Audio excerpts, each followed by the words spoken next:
Saudações a todos vocês. Estamos começando aqui mais uma transmissão pelo canal do Conde. Já estou aqui com o meu querido Fernando Horta, historiador, uma figura, enfim, muito querida aí dentro das redes sociais, dentro do comentário antifascismo no Brasil. Eu tenho o prazer de conversar com o Fernando Horta hoje. Quero saudar todo mundo que já está esperando aqui a transmissão e saudar você, Fernando Horta. Tudo bem? Está em Brasília? Tudo bem, meu caro. Em Brasília, no epicentro dessa confusão, né? O epicentro. Hoje eu vi uma notícia de que Ceilândia está com uma taxa de contaminação muito alta e foi o lugar onde a comitiva do Bolsonaro passou logo que voltou dos Estados Unidos lá. Uma vergonha muito grande, muito difícil. Como é que está a vida em Brasília nessa relação aí com a Covid-19? O pessoal, eu não sou de Brasília, eu sou do Rio Grande do Sul. Quando eu vim para cá, eu fui fazer aquela piadinha horrorosa que o pessoal faz com Brasília, né? Diz, não, aqui só tem corrupto e tal. E um amigo meu que é de Brasília se condoeu com isso e disse para mim assim, não, a gente tem os nossos corruptos, mas o problema é que vocês mandam corrupto do Brasil inteiro para cá, então vocês mandam os de vocês, aí dá problema. Então, Brasília sofre com isso, entendeu? Como é uma cidade que tem uma rotatividade muito grande de gente, não só da área de governo, mas de todas as áreas diplomáticas e tudo, então, o que acontece? Mesmo que você esteja tentando controlar a pandemia em Brasília, em função dela ter essa questão administrativa, política, econômica de importância, acaba entrando e vazando o tempo todo por aqui. Então, certamente chegou o Covid aqui por conta do nosso querido fascista, né? Que trouxe junto da sua comitiva um monte de gente contaminada, e a partir dali... E aí, toda vez que ele sai aqui na cidade para tentar mostrar um pouquinho a sua popularidade, ele vai lá nas regiões mais com menor infraestrutura, e aí faz aquele burburinho todo, e aí tu pode contar que 2 semanas depois que ele fez isso, aumenta a taxa de infecção nesses lugares de forma absurda. É uma situação que é tão chocante que a gente começa a ficar sem condições mais de ponderar sobre o que está acontecendo no Brasil. Eu queria já perguntar para você, quer dizer, nós estamos, Fernando, com o afrouxamento da quarentena. Algumas localidades super populosas. Você tem uma situação que você tem o número de mortos não está diminuindo. Nós estamos com um problema crônico de subnotificação e você tem afrouxamento da quarentena. E você vê fotos de transporte público, as pessoas amontoadas ali.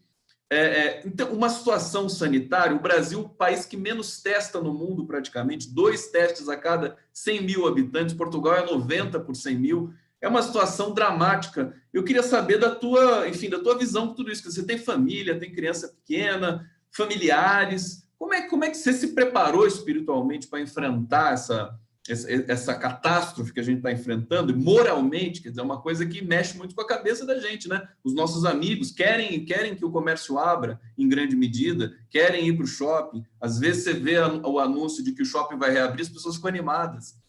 Como é que você vê essa questão que é muito complexa?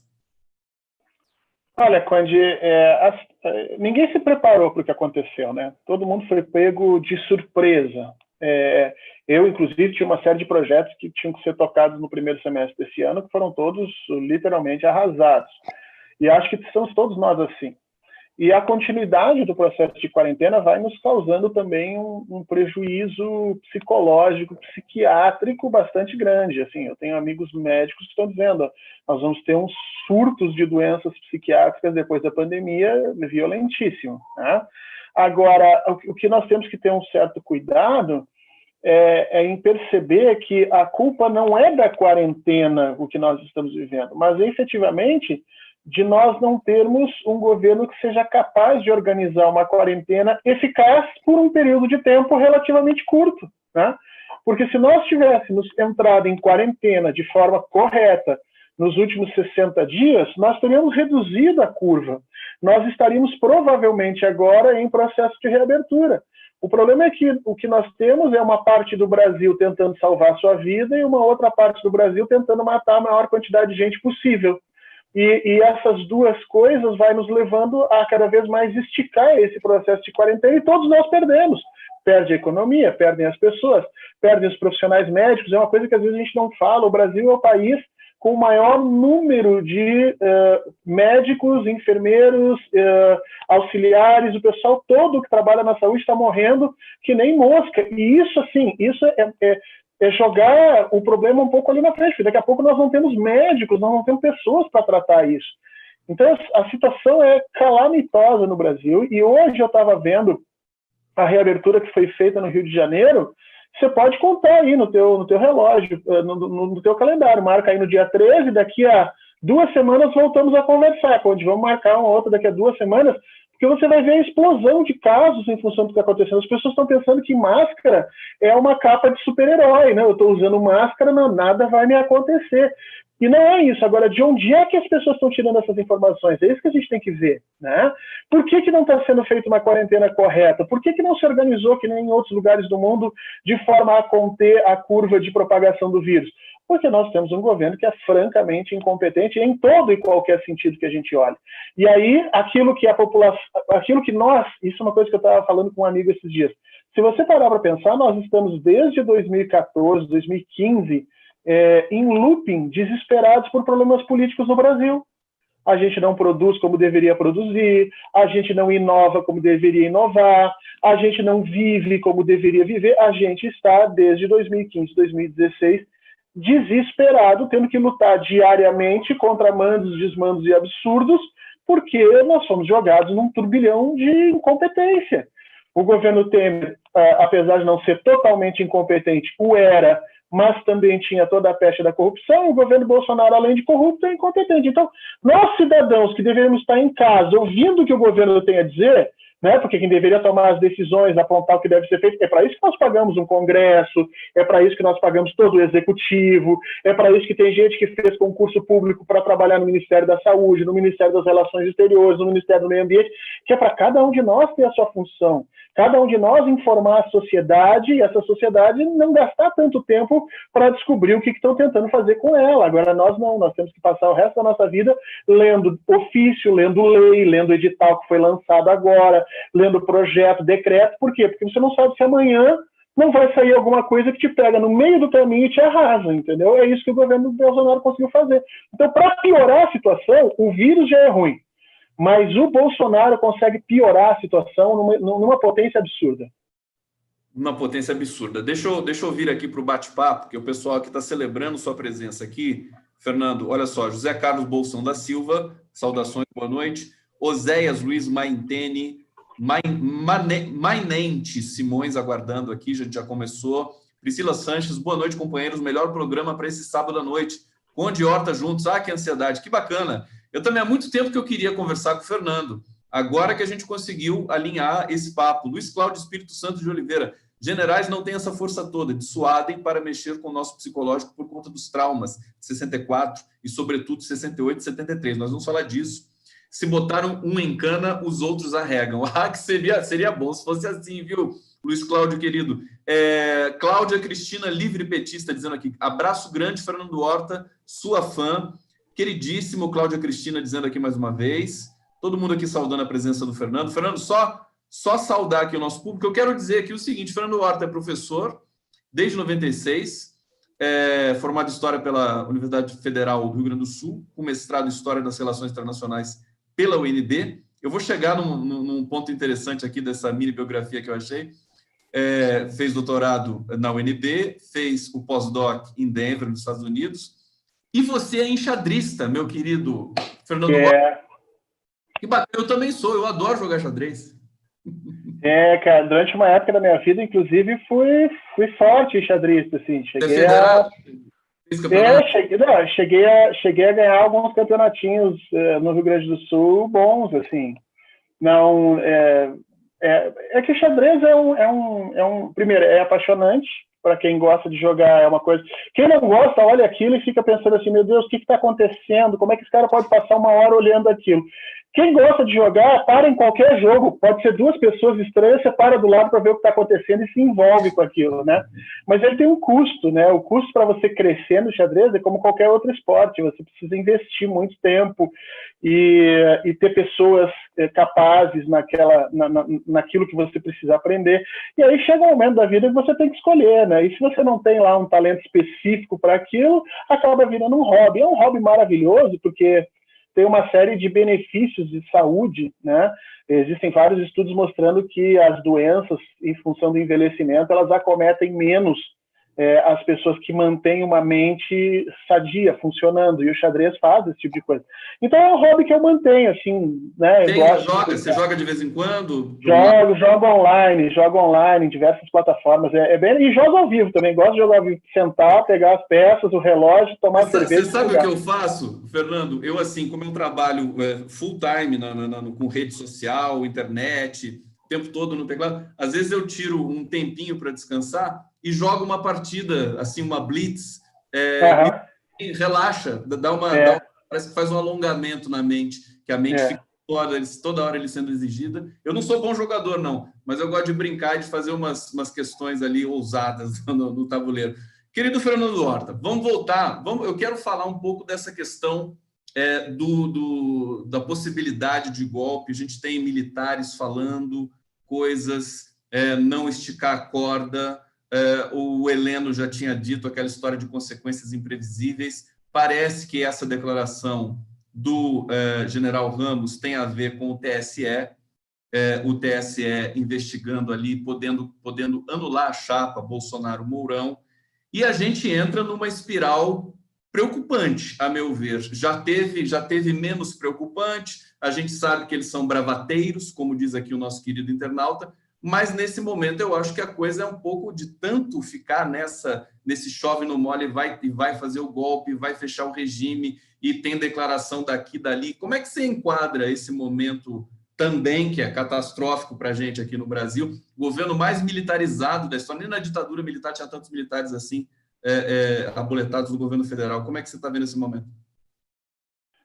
Pois é, Cody, a gente tem que atentar para três coisas aí, e essas três coisas estão ligadas, né? E dificultam um pouco a gente perceber exatamente até onde isso é bravata e até onde é ameaça, né? A primeira coisa, sim, desde antes de 2013, eu sou ex-aluno do Colégio Militar, eu vivi um bom tempo ligado à vida militar, tenho alguns amigos e conhecidos que participam disso. Depois, quando eu vim aqui para Brasília, tive contatos com pessoas muito próximas do meio militar, dentro e tal. Então, eu conheço relativamente bem a caserna. E eu entrei em algumas listas de oficiais médios, de cabos, de sargentos, essas listas de WhatsApp que rolavam. Durante muito tempo, eu frequentei elas. E era impressionante, a partir de 2013, o nível de violência, de ódio, de agressividade contra os governos, contra a esquerda, contra a política em geral, que esses estratos médios e baixos dos militares brasileiros vinham reproduzindo. E isso de 2013 para cá só cresceu, e não só nos militares, mas as polícias militares, os policiais civis, todos esses que vivem num processo de violência, vivem a violência como um meio profissional, eles acabam, se não tomar cuidado, se tornando muito próximos de uma mentalidade fascistizante ou fascista já. E como nós temos instituições no Brasil extremamente frágeis, eu acho que se você fosse conversar com um advogado de direitos humanos, ele ia te mostrar que a quantidade de policiais punidos no Brasil por excessos, por violências, por agressões, por tortura, por morte, ela é ridiculamente baixa. Quer dizer, as nossas instituições, elas não cuidam do seu próprio quintal. O que acontece é que nós entramos num processo de looping, de violência que retroage violência, e os oficiais mais altos, que é os que nós vemos falar, muitas vezes eles falam com a certeza de que estão amparados na tropa. Eu quero chamar a atenção para isso. As pessoas não conhecem o meio militar, as pessoas acham que o comandante fala e os subalternos obedecem. Isso acontece quando é uma ordem assim para pintar o meio-fio, varrer o quartel, fulano tem que... Agora, quando se trata de questões políticas, há uma relação simbiótica, uma relação de dupla mão entre as lideranças e a sua tropa. Então, em determinado momento, os comandantes não podem simplesmente ignorar o que a tropa está dizendo, o que a tropa está pedindo, e fazer uma coisa contrária, porque eles vão acabar sendo retirados do comando pela própria tropa. Então, a gente tem que tomar cuidado, porque o que esses generais estão falando não é pura e simplesmente uma bravata, mas é um sentimento cultivado no Exército e nas polícias brasileiras há muito tempo. E assim como eu acho que um dos grandes erros do PT foi não ter olhado com cuidado para o STF, embora a gente, quando converse isso com as lideranças que tomaram essas decisões, elas me perguntam assim, tá, mas e quem você teria indicado? Dá um nome, porque dizer é fácil, agora lá na hora fica complicado. E eles têm razão, mas outra coisa que eles não olharam é para as academias militares no Brasil, tanto a Academia Militar quanto a Academia de Polícia Militar. Você tem, nos Estados Unidos, o maior exército do mundo. É o segundo maior, se você contar a China. Por que nunca aconteceu um golpe militar nos Estados Unidos? Por que isso nunca aconteceu lá? Porque lá, todos os militares são estritamente submetidos ao poder civil. Ao poder civil mesmo. Você tem lá o Pentágono, e dentro do Pentágono você tem uma série de oficiais civis, pessoas civis que são colocadas lá dentro, com posição de exatamente igualdade com os militares em posições de comando e que podem demitir essas criaturas de farda. E quando essas criaturas se exaltam demais, eles são retirados do comando e imediatamente colocados para outro lugar. No Brasil, nós criamos uma ideia de que os militares podiam ser deixados num canto do jardim, como você deixa um cachorro brabo, né, e você só alimenta a comida, é isso que acontece. A gente pensou isso depois da reabertura, vamos botar aquele cachorro brabo lá no jardim, e de vez em quando a gente joga uma comida para ele, e deixa que ele vai se acalmando, e a gente vira as costas. Só que é o seguinte, o bicho fugiu da coleira. E agora a gente não está conseguindo lidar. Enquanto nós não lidarmos de forma civil com os militares, ou seja, as academias militares têm que começar a ter a imensa maioria dos seus professores civis, gente escolhida de dentro das universidades federais, com rotatividade, a cada 2 anos o professor sai e entra um outro, tem um número mínimo de militares que façam único e exclusivamente a formação militar deles, todas as outras áreas têm que ser geradas por civis. Imagina que o Mourão foi dizer aquela asneira de que o negro era ladino, o índio era aquilo é o pensamento histórico brasileiro do século XIX. Quer dizer, a Academia Militar de Agulhas Negras, ela formou um general, e supõe-se que o general é a criatura mais apta no meio militar, é o mais capaz, é o mais inteligente, é o mais obediente, foi o cara que chegou ao ponto, então eu vou pegar ele como modelo, e esta criatura me reproduz no século XXI o pensamento político brasileiro do século XIX. Isso é uma declaração de incapacidade. O nosso primeiro ministro da Educação era professor da Academia Militar, aquela criatura abominável que falava aquele monte de asneira. O colombiano. O colombiano é professor da Academia Militar. E tem na internet Ricardo Vélez Rodrigues. Vélez Rodrigues, exatamente. Na internet tem um vídeo dele debatendo com um professor especialista, professor da UFRJ, especialista em ditadura. Me fugiu o nome dele, é muito querido, ele me perdoa, ele vai me perdoar. Quando eu lembrar o nome dele. Do FRJ? Quem? Específico sobre ditadura, ele tem um livro maravilhoso. Me fugiu agora o nome dele. Mas quase lembrando. Mas tem na época tem um vídeo que saiu, os dois participaram de um programa, o Vélez e ele. O Fico, Carlos Fico. E ele participa com o Carlos Fico num programa e chega a dar vergonha a quantidade de vezes que o Carlos Fico tem que chamar a atenção dele, porque ele comete erros factuais, não é assim erro de interpretação, não, erros factuais, erros de data, é um absurdo. E isso mostra o quê? Que a nossa formação está deficitária. Agora, o Exército, as Forças Armadas Brasileiras viveram um período muito virtuoso nesse período democrático. Os governos Lula e Dilma foram valorizados. Eu lembro que o Lula sempre dizia, no governo FHC, os soldados eram dispensados porque não tinha dinheiro para fazer almoço, soldados. Naquele momento, o Exército Brasileiro. E, assim, com a aquisição de novos equipamentos, contratos importantes de caças, de submarino nuclear, que inclusive agora está também foi encostado.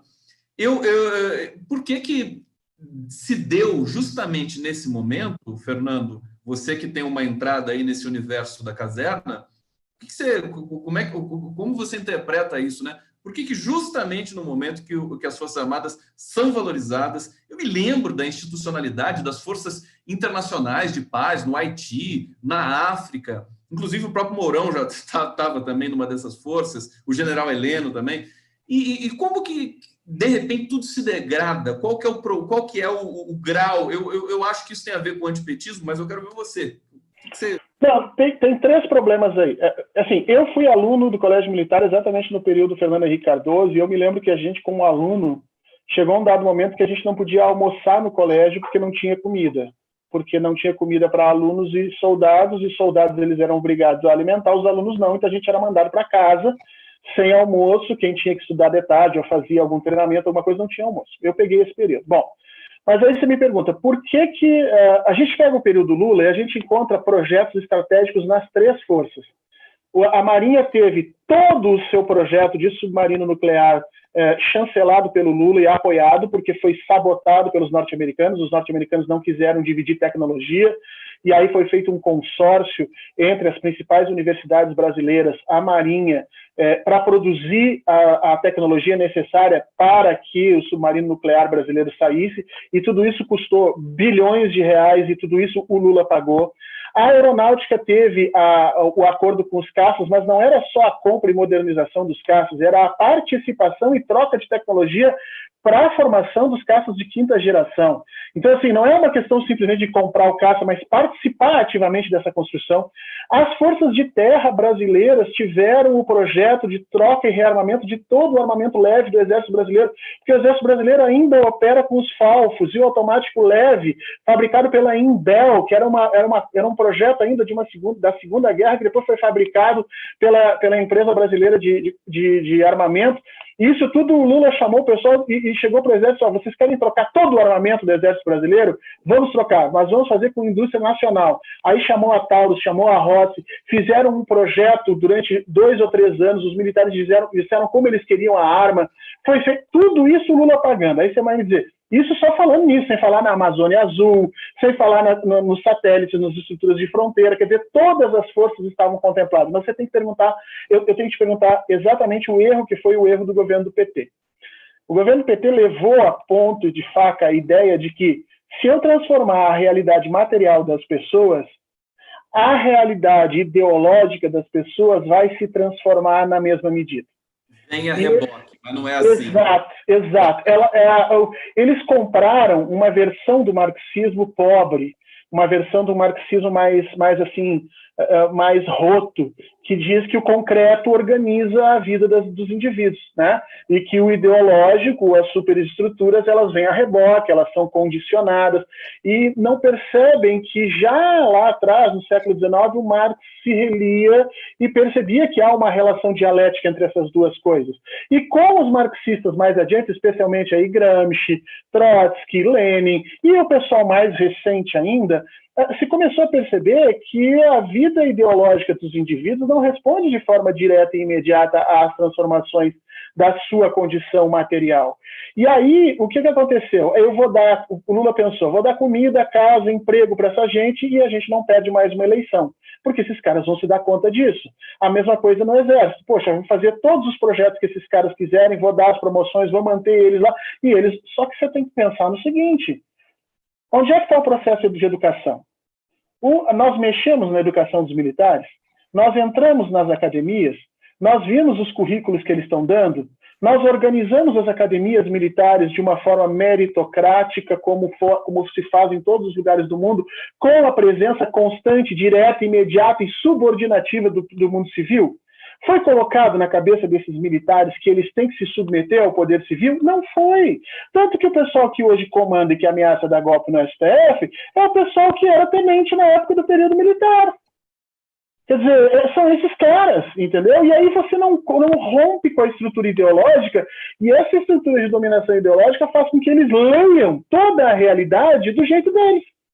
Então, assim como as igrejas neopentecostais e esses apedeutas liberais que nós temos no Brasil convenceram as pessoas de que tudo que elas ganharam no governo Lula foi por esforço deles, né? Então, assim, não foi o governo, foi porque eu me esforcei, eu entrei na faculdade porque eu me esforcei. A minha esposa pegou a faculdade na época do Fernando Henrique Cardoso, e ela mesmo diz, eu tive que trabalhar o dia inteiro para pagar minha faculdade de noite. Já o irmão dela pegou a faculdade no tempo do Lula, escolheu o curso que queria fazer. Hoje, quando eles discutem, a minha esposa fica louca da vida. Porque a minha esposa diz assim, ele não é capaz de entender que se não fossem as políticas dos governos pouco progressistas, ele teria tido a mesma possibilidade que eu. Ou seja, ou vai fazer essa faculdade trabalhando o dia inteiro ou não vai fazer. Então, as pessoas, na hora de lerem o período Lula, as pessoas foram convencidas de que o governo não influencia em absolutamente nada e que tudo foi esforço deles. E agora, e é o problema da ideologia, né? Agora, de novo, acontecendo a mesma coisa. Agora os governos estaduais ferram a vida deles, não deixam eles trabalhar e crescer, então você percebe que a ideologia acaba arrumando os conceitos e a forma pela qual a gente explica o mundo. E onde nós trabalhamos nessa ideologia? Qual foi os grandes erros dos governos PT? Foi comunicação. Nós não conseguimos passar adiante a ideia de que, cara, política importa, as pessoas precisam se organizar, quanto mais atores nós tivermos, quanto mais coletividade e participação, melhor a resposta. Tudo isso nós não demos, nós ficamos à mercê nessa situação. Fernando, espetacular a sua explicação. Eu vou para o bate-papo, mas antes, para não perder aqui o fio da meada, eu sinto que houve um pudor de operar nessas estruturas da ideologia nos governos do PT, como se fosse uma espécie do gênero, né, da esquerda progressista, democrática. Não vamos mexer nisso. O Bolsa Família não é uma questão eleitoral, é uma questão de cidadã, uma questão do Estado brasileiro. E digamos, aí você poderia até ler um pouco de uma ingenuidade, né, dessa dimensão desse governo. E esse governo que chega agora, inclusive o Temer também, eles começaram justamente pela questão ideológica, né? Eles atacam direto a questão mudança na educação, mudança na grade curricular, justamente é totalmente invertido, né, dessa relação do PT com o Estado brasileiro anterior. Deixa eu ir para o bate-papo, você depois você comenta isso, porque tem muita gente aqui que está super empolgada aqui. Paulo André Santos, Condão da Esperança, obrigado, ele está citando aqui. Você sabe que o meu apelido às vezes é Condão aqui, né? Que também é o Condão da Esperança. Regina da Costa, Fernando Horta é extremista. Como assim extremista? Eu li no susto aqui. Eu acho que não tem nada disso. Cristiane Santos, Horta é um ótimo entrevistado. Eliana Nogueira, peraí, mas o povo não traiu o governo do PT, foram os poderes que sabotaram o PT. Essa é uma questão, acho que vale a pena responder. Nem tem condições de compartilhar essa live, querido Gustavo Conde. Por quê? Antônio Rafael Conde, que convidado maravilhoso, que informações importantes sobre a política em várias áreas. Muita gente comenta que aquela história, né, Fernando? Falar depois é fácil, né? O governo do PT, o que aconteceu, faltou comunicação. E justamente tem essa questão da elite brasileira, atrasada, violenta, do jornalismo praticado, e essa dimensão que você está descrevendo aqui para a gente tão bem, que é a dimensão das Forças Armadas. Mas eu fico pensando, quer dizer, o PT vinha ganhando eleições seguidas, né, dentro desse protocolo. Quer dizer, eu me lembro até do Gilmar Mendes um dia dizendo assim, não vai perder eleição nunca mais. Em função dos programas do cinturão de proteção social, era o normal, né? A Dilma venceu em 2014, atacada por todos os lados, mas ainda assim venceu. Agora, evidentemente, quando a gente vê a mancha eleitoral do Brasil, só o Nordeste que acabou ficando ali, digamos, fiel a esse conjunto de políticas que o PT ia elaborando. Queria que você fizesse uma amarração nesse tema com relação, inclusive, aos comentários que eu li aqui, para a gente passar para outros temas aqui na nossa entrevista. Querido Fernando Horta. O problema, Conde, é que o PT teria ganho a eleição do Bolsonaro indiscutivelmente se não houvesse o golpe. Mesmo tendo tirado a Dilma, o PT teria ganho. Se o Lula tivesse concorrido, tinha ganho. Se o Haddad tivesse concorrido em igualdade de condições, quer dizer, as fake news tivessem sido combatidas naquele momento, teria ganho, né? Então, em vez da nossa elite se adaptar a estrutura política e perceber que política é coletividade, então eu tenho que olhar para o povo, o que o Lula e todos os governantes e todas as grandes cabeças do PT pensaram é o seguinte: agora que o governo popular apareceu, ele vai montar um novo paradigma de política no Brasil. A direita vai melhorar, o centro vai melhorar, vão ser mais responsivos. Quando eu falo melhorar, eu digo ser mais responsivos às demandas da sociedade, vão ser cada vez mais inclusivos, vão entender que governar significa dar oportunidades à maior quantidade de pessoas possíveis num país. Isso faz um país crescer, isso gera riqueza. E todos nós pensamos sinceramente de que os governos progressistas colocariam um novo marco. Mas ao invés das nossas elites entenderem esse novo marco, o que elas fizeram? Elas destruíram a democracia. Elas preferiram destruir as regras do jogo do que se adaptarem e construírem um time melhor para poder ganhar do time que estava jogando, entendeu? E é o que nós vimos agora. O fascismo, se você pegar lá uma das explicações mais interessantes do fascismo é do Polanyi. O Polanyi vai dizer que o fascismo ele é uma ruptura entre a democracia e o capitalismo, porque a democracia e o capitalismo se tornam armas de classe. As pessoas começam a usar a democracia para melhorar de vida e o capitalismo começa a perceber que não pode deixar a democracia funcionar como tem que funcionar, senão vai começar a diminuir a distância entre eles e os opressores. Então dá um curto-circuito. Pode ter democracia demais, né, Fernando? Isso, exatamente, mas é o que estava acontecendo. Você começa a votar em pessoas que fazem distribuição de renda, que fazem políticas de melhoria na educação, na saúde, e aí não, aí parou, porque vocês já estão abusando demais. É isso que a gente percebe nesses últimos governos. Infelizmente foi o que aconteceu. O ruim é que a gente se deu conta, eu não sei quanto a vocês, mas o que mais me dói é que a gente se dá conta que não é só a elite brasileira que tem uma parcela significativa de 30% de nossos concidadãos, pessoas nas nossas famílias, que pensam desse jeito racista, fascista, preconceituoso, agressivo, né? E que, se fosse no período militar, estariam em condições plenas de te denunciar, te botar num pau de arara, te entregar para os militares, mesmo sendo teu primo, teu tio, teu vizinho, teu pai, tua mãe, porque o aparato ideológico deles continua sendo essa pequenez que é esses indivíduos que hoje participam da nossa vida.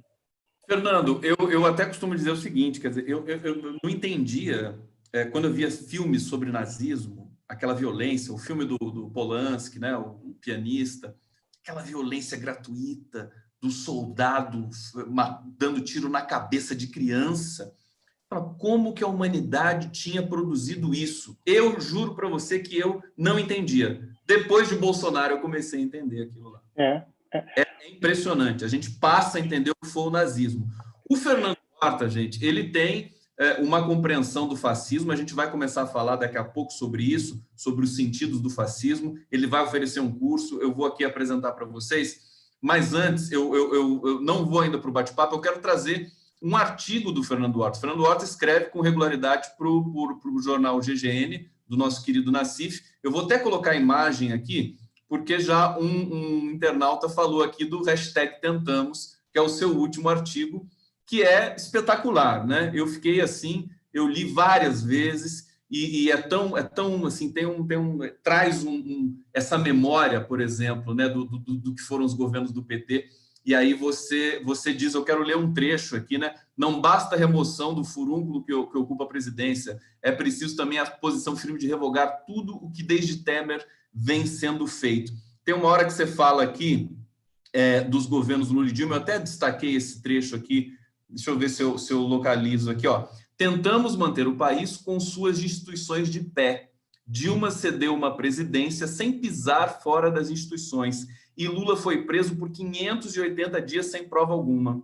Se estas não são comprovações cabais de respeito às instituições, então por que elas não merecem ser respeitadas mesmo? Eu queria que você falasse sobre isso, porque assim, eles aceitaram, o Lula aceitou, ele inclusive dizia isso, né? Eu quero ir para Curitiba, porque eu vou mostrar que eu sou inocente. E a Dilma do mesmo jeito, quer dizer, aceitou, o STF foi lá, a gente assistindo tudo aquilo. Será que esse legado, desse aprendizado, ainda retorna positivamente para a sociedade brasileira, Fernando? Queria que você comentasse isso aí. Esse teu brilhante artigo, que é o #Tentamos. Pois é, Conde, isso é uma das coisas que a gente devia mostrar para todos os jornalistas no Brasil que ainda caem naquela asneira, naquela idiotice de dizer que Lula e Bolsonaro são dois extremos. Até podem ser dois extremos. O Lula defendeu e trabalhou pela vida de um lado, o Bolsonaro que está matando a maior parte das pessoas de um jeito absurdo, mas é exclusivamente nisso. A pessoa que acha que Lula é um extremista, ou que Dilma foi extremista, ou que nós estávamos perto de um governo comunista, é uma criatura que nunca soube o que é política na vida. Ela não participou sequer de uma reunião de partido do PT, porque dentro do PT, quem conhece o PT sabe, existem correntes e correntes e correntes dentro do próprio partido, e correntes que defendem coisas extremamente extremas, mas assim, coisas que tem gente no PT que é contra o Lula, que acha que o Lula, na realidade, está travando o crescimento e a criação de consciência do povo brasileiro. Então, assim, quando a gente olha para isso, essas pessoas deviam ver que não houve governo no Brasil que defendesse e sustentasse mais as instituições do que os governos do PT. A Dilma participando daquela encenação que foi o impeachment, tendo ido lá no Congresso e se colocado 12 horas, eu acho, 10 horas, dando testemunhos, sabendo que ninguém dos julgadores dela estava dando uma pinóia de importância para aquilo ali. O jogo já estava jogado, mas aquilo ali é por quê? Porque era necessário manter as instituições. O Lula aceitou a saída, o Lula aceitou ser preso porque acreditava nas instituições.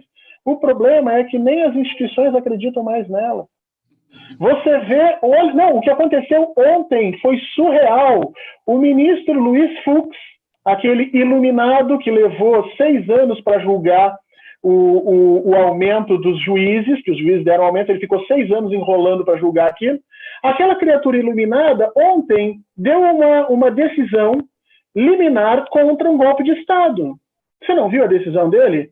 Ele releu o artigo 142 da Constituição e diz que o artigo não dá aso, não dá espaço para que os militares tentem o golpe. Quer dizer, o STF deliminar proibindo um golpe de Estado. Aí você fica pensando, quando a gente chega nessa situação de Gilmar Mendes ficar fazendo live para defender o STF, você vê que a coisa já foi para o esgoto.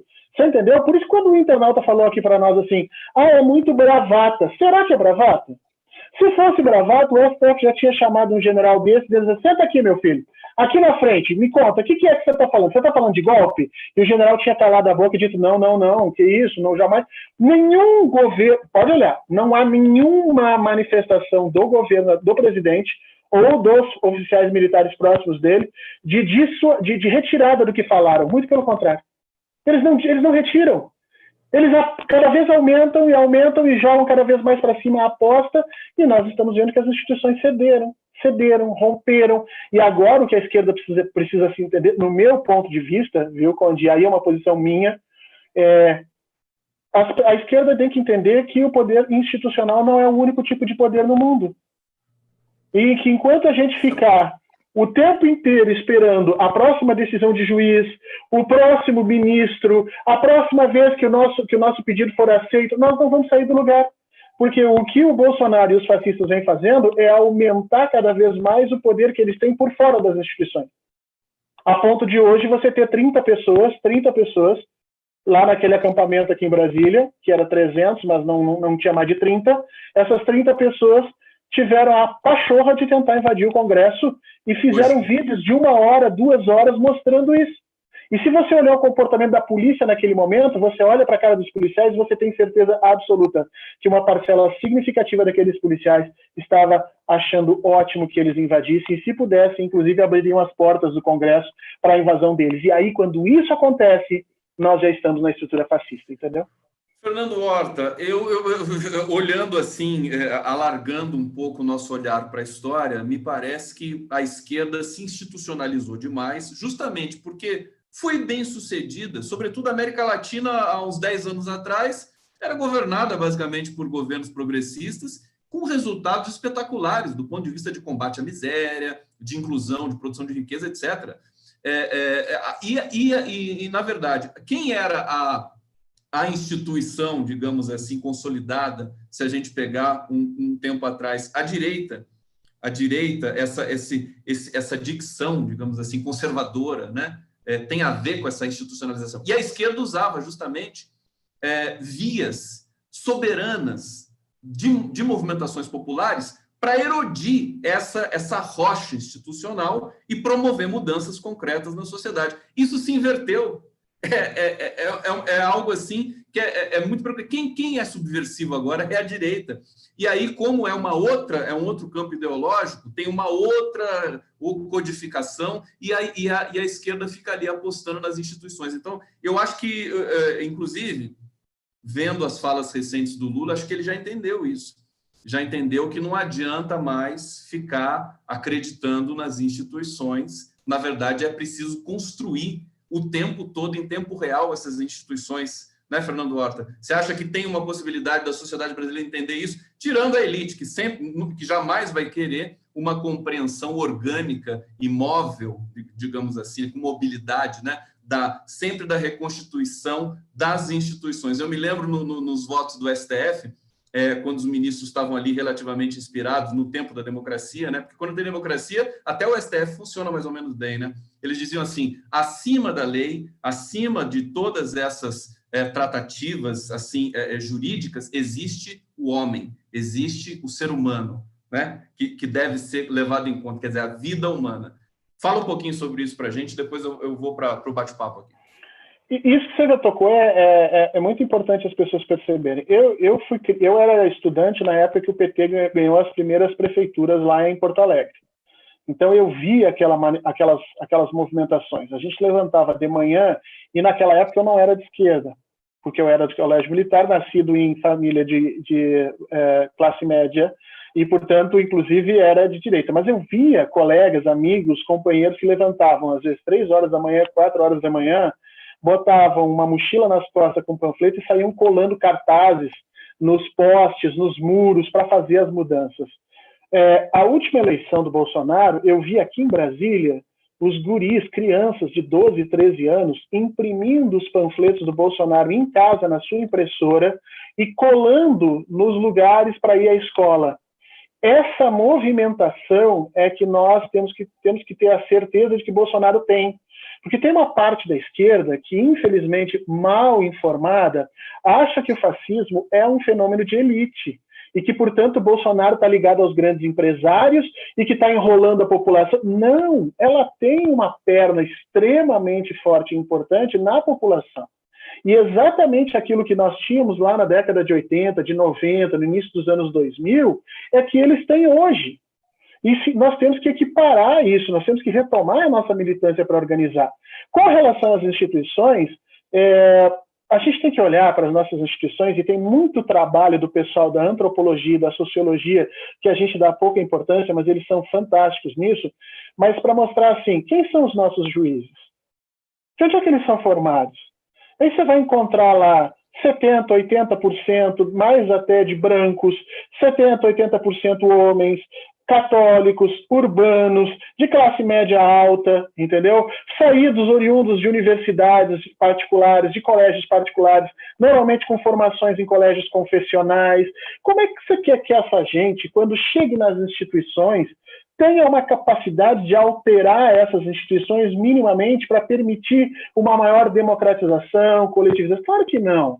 Eles vão reproduzir exatamente aquilo que eles viveram, não dá nem para pedir que eles façam diferente, porque eles são oriundos desse processo. Então, as instituições brasileiras, por conta dessa origem hereditária que nós temos nas estruturas institucionais, quer dizer, se você for olhar, o pai era procurador, o filho é juiz, o neto vai ser desembargador, o primo virou delegado, e aí você tem literalmente feudos jurídicos que se organizam no Brasil. O Tribunal de Justiça do Rio de Janeiro é uma vergonha nesse sentido. Determinados sobrenomes e advogados fazem chover para cima, e qualquer um que trabalha no meio jurídico vai te dizer isso, né? No Rio Grande do Sul, eles têm uma expressão muito engraçada que chama de sobrenatural de Almeida, que é um advogado. Eles criaram essa figura. Quando o juiz dá uma decisão completamente enlouquecida, eles chamam de sobrenatural de Almeida. Não, isso aí foi um advogado sobre... Porque para algumas criaturas, os juízes fazem chover, porque o sobrenome importa, porque, né? Existe o que eles chamam de embargos auriculares, que é quando o cara vai lá e fala no ouvido do juiz, o juiz muda. E essas são as instituições brasileiras. Agora, por que elas são assim? Porque não se desenvolveu no Brasil nenhuma forma de controle sobre essas instituições. A gente está falando sobre o Exército, mas a gente podia falar também sobre o Judiciário, a gente podia falar também, né, o único lugar onde se criou uma série de formas de controle é o Executivo. Então, o Executivo, você tem o MP, você tem Tribunal de Contas, você tem o Judiciário, você tem ouvidorias para todos os lados, você tem a imprensa, você tem os partidos, você tem o Congresso. O Executivo tem. Agora, todas as outras instituições não. Deixa eu te perguntar, Conde, o cara virou juiz, o cara tem todos os seus pecados apagados imediatamente? O cara virou militar, então toda a moral dele, toda a pessoa dele acabou. Ele é a criatura mais alva, santa, pura e maravilhosa do mundo? Claro que não. Só que essas instituições não têm condições de se autorregulamentar. Já ficou provado isso. É que nem a Corregedoria da Polícia Militar no Brasil. Corregedoria da Polícia Militar no Brasil é simplesmente para deixar PM matar pobre. É só para isso que serve. Nós precisamos avançar no controle dessas instituições para poder futuramente dizer que as instituições funcionam no Brasil. E o papel hoje da esquerda é exatamente fugir desse controle institucional, jogar o jogo que jogava na década de 70 e 80, porque as instituições hoje estão totalmente viciadas, carcomidas, corruptas, para tentar um processo de transformação no futuro. E acho que, como você colocou bem, Lula já se deu conta, e que bom que ele se deu conta, mas tem muita gente jovem ainda que não se deu conta disso, que nós já temos que sair desse estilo institucional. Sabe quem é que me emocionou nos últimos tempos, Conde? A gente já te passo a palavra. Quem me emocionou foi o Cid Gomes. Quando ele pegou aquela retroescavadeira e foi para cima dos caras, ali eu digo, talvez a gente consiga entender alguma coisa. Porque aquilo ali é demonstrar o seguinte, olha, a gente tem que entender que a violência ela é o fundo do processo político. Quando não se consegue resolver na conversa, tem que se partir para a violência. E a direita aprendeu isso. E está fazendo isso desde o período que o Lula estava solto. Quando era para o STF votar a matéria do Lula, os generais iam no Twitter ameaçar. E agora está acontecendo a mesma coisa. Toda vez que as instituições caminham para uma solução que desagrade, eles usam a violência. E nós, da esquerda, todas as vezes que temos a oportunidade de usar a violência, refreamos, porque a gente quer fortalecer as instituições. A gente está jogando o jogo errado e vai perder sempre. Fernando Horta, aqui no canal do Conde, uma entrevista fantástica. Eu vou para o bate-papo para ler aqui o comentário de vocês. Eliana Nogueira dizendo, parabéns, Conde, live sensacional. Deise Ribeiro, quando entra na igreja, o cara vira um anjo. Jane Mansky, maravilhosa análise. Ana Calabria, militares do governo para aumentar o soldo. Mônica Castro aqui concordando com o Fernando Horta. Verdade, Fernando Horta. Marisa Tácito Lopes, Fernando Horta é bom demais, traga-o sempre. Mônica Castro, verdade, Fernando Horta. E esse aparelhamento militar, é por isso que os generais estão falando de não estiquem a corda. Não vão largar as nomeações, é por grana, simples assim. Cláudia Pinto dizendo, um salve ao professor Fernando Horta, que acompanho desde 2017 no Facebook. Sim, Lula ganharia no primeiro turno. Dia 3 de setembro saiu da Folha com Lula 41%, e no dia 6 veio a fakeada, após o Mourão se reunir com o Globo. Mais um comentário aqui. Zenaide Wanderlind. Fernando, o que somos? Um espaço de terra com um amontoado de gente doente? Nossa nação sucumbiu? Vou deixar você responder essa aqui antes de ir para a questão do fascismo, Fernando. A gente sucumbiu? Como é que é isso? Somos um... Eu tenho um grande amigo, vou mandar um abraço para ele vai saber quem é, que ele diz que o Brasil não é um país, é um lugar. É um lugar que tem uns lugares bem bonitos. A gente tem Marajó, a gente tem o Nordeste, a gente tem a Floresta Amazônica, a gente tem São Paulo, tem Rio, a gente tem vários lugares bonitos, mas nós nunca nos organizamos como país, nós não somos uma nação.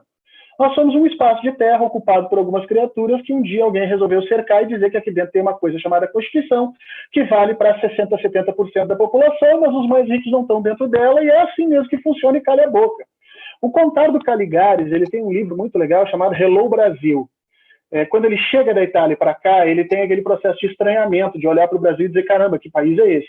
Depois ele escreve um outro livro chamado Hello Brasil 2, mas o primeiro livro, Hello Brasil, eu acho interessantíssimo porque ele traz uma tese que ele diz o seguinte, O brasileiro, ele reconhece poder na medida em que esse poder é capaz de transgredir as regras sem nada acontecer a ele.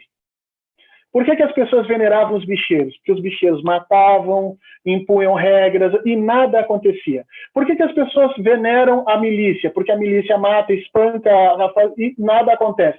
Por que as pessoas acham o Neymar legal? Porque o Neymar vai lá, só nega impostos mesmo, rouba dos Santos, faz aquilo que tem que fazer mesmo e nada acontece. Por que as pessoas acham legal o velho da van? Porque o velho da van deve bilhões mesmo para a Receita e não está nem aí para o pastel. Isso acontece em todo o Brasil. E toda vez que o brasileiro percebe isso, ele indica que aquele indivíduo tem poder. Então, o poder no Brasil é a capacidade de transgredir as regras sem ser punido. E aí nós criamos uma ideia de achar que as instituições elas simplesmente separam aqueles que têm poder dos que não têm. Então, as regras valem apenas para quem está descalço, não vale para todo mundo, né? E aí, como a internauta falou, realmente nós precisamos nos tornar nação. Nós precisamos pensar num Brasil para todo mundo.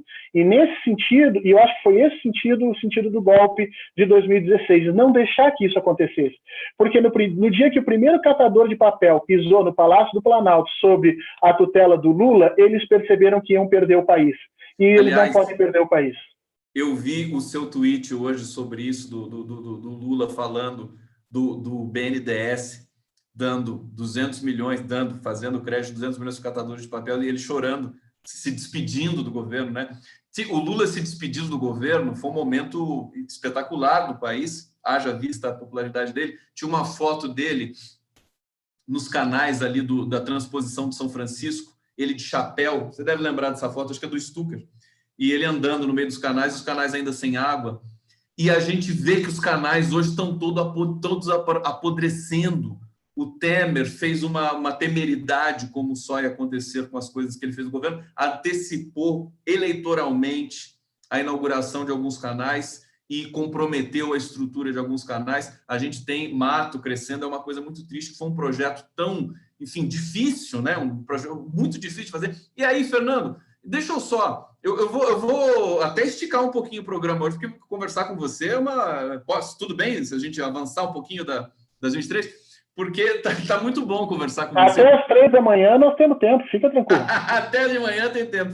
Ô, Fernando, com tudo isso que o Brasil representa, essa história do Contábil Caligares que você traz aí de memória, que é tão legal, do Hello Brasil, li o livro também dele, essa história de viver no limiar, né, dessa coisa da violência, o bicheiro, e o bicheiro tem aquela história, ele sempre paga o prêmio, né? É uma coisa assim, é o mais confiável de todos na coisa de pagar o prêmio. Essa coisa cultural, com tudo isso, como que a gente pôde ver florescer um processo democrático, um partido como o PT, que tem as suas contradições internas, mas justamente porque tem democracia interna, um partido singular como esse, ter podido vicejar no país e implantar, tirar 40 milhões de pessoas da miséria, trazer para o eixo econômico. O que foi isso? O Lula é especial demais? É ninja?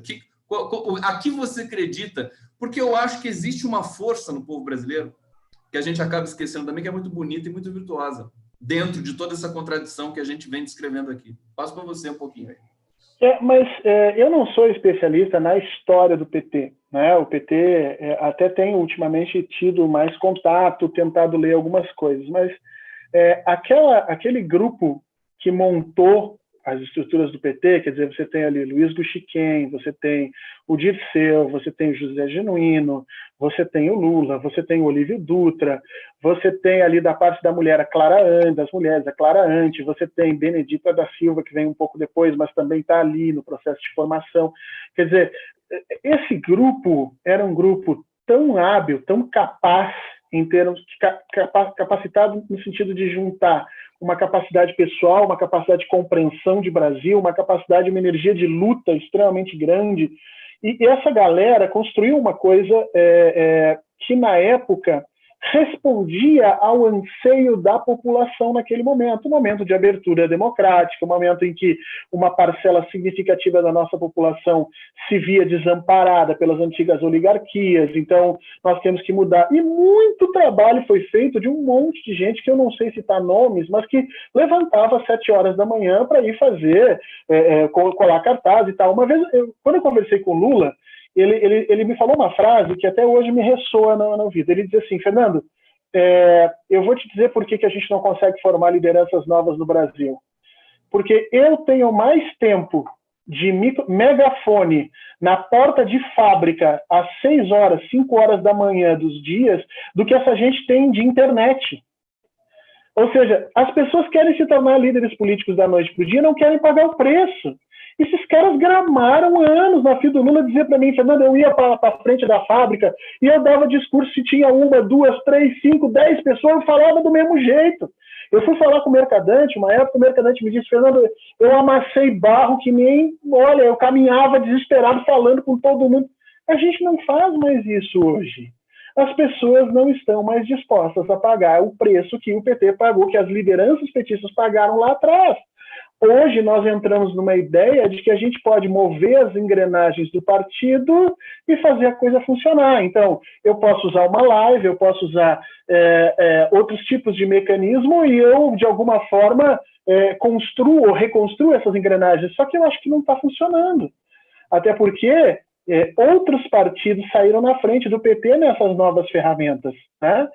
O PT está engatinhando nisso ainda. Então, nós perdemos força naquilo que era na base da década de 80 e 90, que era a militância e o corpo a corpo, conversar com as pessoas, e não ganhamos essa força com as novas ferramentas de mídia. E aí nós estamos nesse buraco que nós temos, entendeu? Nós estamos literalmente num buraco. As nossas lideranças estão pensando a respeito disso. Então, eu acho que nos falta um pouco dessa compreensão desse momento e gente que tenha mais, como é que eu vou te dizer assim, coragem de perder. Porque eu acho que é isso que o Lula tinha. O Lula tinha coragem de perder. Eu vou fazer, nós vamos perder, mas a longo prazo eu vou ganhar. E hoje em dia nós perdemos, especialmente na esquerda, nós perdemos a coragem de perder. Eu não vou na passeata porque eu vou tomar pancada da polícia, eu não vou na passeata porque eu tenho que cuidar do meu filho, eu não vou na reunião de partido porque eu tenho que descansar, amanhã eu vou trabalhar, e a gente vai otimizando a vida e vai esquecendo que existem interesses, bandeiras, posicionamentos que são maiores e que a gente devia doar um pouco mais de tempo. Transforma a política num jogo de futebol, né? Quer dizer, ganhou, exato. Não vou porque eu vou perder. Não dá para ganhar, então eu vou recolher. Toda a discussão em cima das candidaturas municipais foi totalmente tomada por essa sombra do medo de perder. E é assustador, quer dizer, como é que a gente pode disputar espaço político no Brasil com esse temor? Fernando, eu queria falar de fascismo com você, esse conceito. Você fala muito sobre isso nos seus artigos, você está debruçado, né, tecnicamente na literatura sobre o fascismo, e acho que a pergunta que fica, como definir isso? Acho que até hoje, eu me lembro de uma entrevista do Zé Padilha, diretor de cinema no Roda Viva, inclusive o Leon Kakoff, que era o saudoso cineasta organizador da Mostra de Cinema aqui de São Paulo, tinha feito uma pergunta para ele assim: mas afinal de contas, o que é fascismo? Ninguém sabe o que é fascismo, que começou a haver uma discussão sobre fascismo no Brasil com o filme Tropa de Elite, em 2007. Justamente o policial, né? E esse Brasil que estava escondido. Na verdade, vendo você falar, a gente percebe que o Bolsonaro ele representa uma parte do Brasil. Está representado ali. Então, as origens populares do fascismo. Tenta destrinchar um pouco assim para quem nunca, um extraterrestre chegou aqui na face da Terra. O que é o fascismo? O que é que está todo mundo falando de fascismo aqui nesse momento, sobretudo no Brasil? O fascismo foi uma forma de governo, vamos dizer assim, de uma forma mais ampla, um momento histórico que ocorre no mundo no início do século XX. junta um mal-estar de transformação do século. Nós saímos do século XIX com uma série de teorias de que alguns indivíduos eram melhores do que os outros por questão biológica. A gente chama isso de darwinismo social, mas era uma série de pensadores e uma série de teorias que diziam que a nossa genética nos condicionava, que nós tínhamos que melhorar, e aí era óbvio que toda essa carga vem do século XIX aprontando para os homens brancos, europeus, e quando eu falo homens, eu quero também sinalizar e simbolizar aqui a questão do gênero, porque eram homens, e não mulheres, homens brancos, europeus, né, de preferência ligados ao Mediterrâneo, porque ou às origens nórdicas ou aos germânicos. E aí todas essas teorias elas não se perdem no século XIX, elas são relidas, retransformadas. Aí você tem uma guerra mundial, que é a Primeira Guerra de 14 a 18, e gera um processo tremendo de disputa entre os recursos econômicos que sobraram. As pessoas se matavam por lenha na Europa, porque senão não teria como sobreviver ao inverno, já que o inverno lá é 17, 18, 20 abaixo de zero. As pessoas brigavam, sabe, por perna de galinha. E quando isso aconteceu no final da guerra, gerou uma série de descontentes com as formas pelas quais se vinha reorganizando os governos, que eram formas que buscavam redistribuir as coisas, ajudar as populações mais pobres, os desvalidos, buscar... E aí se começou a construir determinados tipos de pensamento, que era literalmente a ideia do brasileiro, que a gente transfere para aquela ideia assim do farinha pouca, meu pirão primeiro, né? Então se começa a construir uma série de teorias para dizer que determinados indivíduos não tinham direito e outros tinham direito.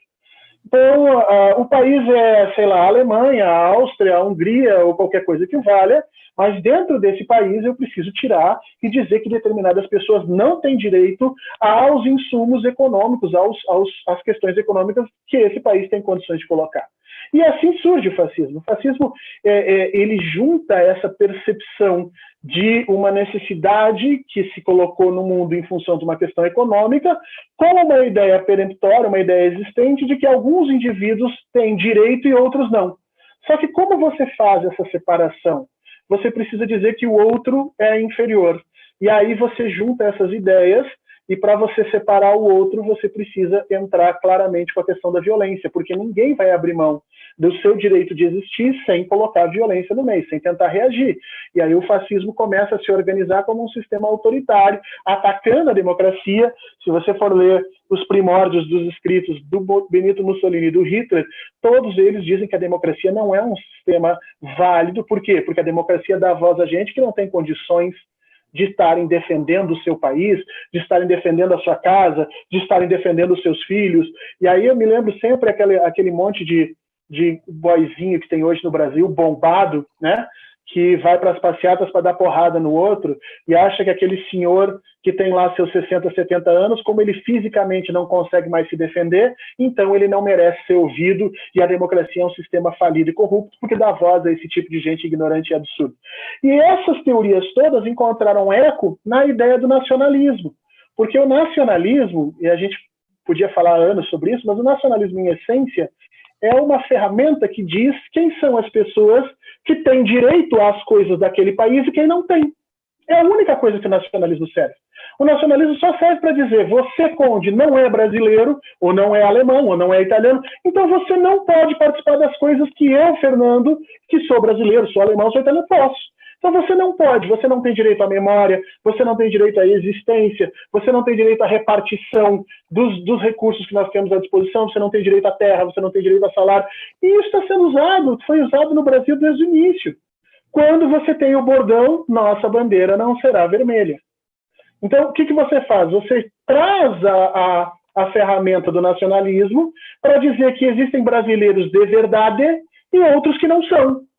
Existem brasileiros de verdade que trabalham, que têm na família os seus valores, que temem a Deus, e outros que são vagabundos sem vergonha que querem ficar mamando nas tetas. E você dividiu a população. E aí você passa a empregar a violência contra esses que não são e justificá-las através dessa ideia de pátria, de nação, que não tem nada de igual. Basta você ver que um militar é capaz de chorar e se emocionar ouvindo o hino, mas não é capaz de chorar e se emocionar quando uma criança no Nordeste morre de fome e a mãe não tem dinheiro para enterrar. Então, assim, essa é a origem do fascismo, é separar as pessoas e dar uma razão racional para essa separação que consiga dizer por que, que o branco nórdico, ou o branco alemão, ou o branco italiano tinha direito e todos os outros não.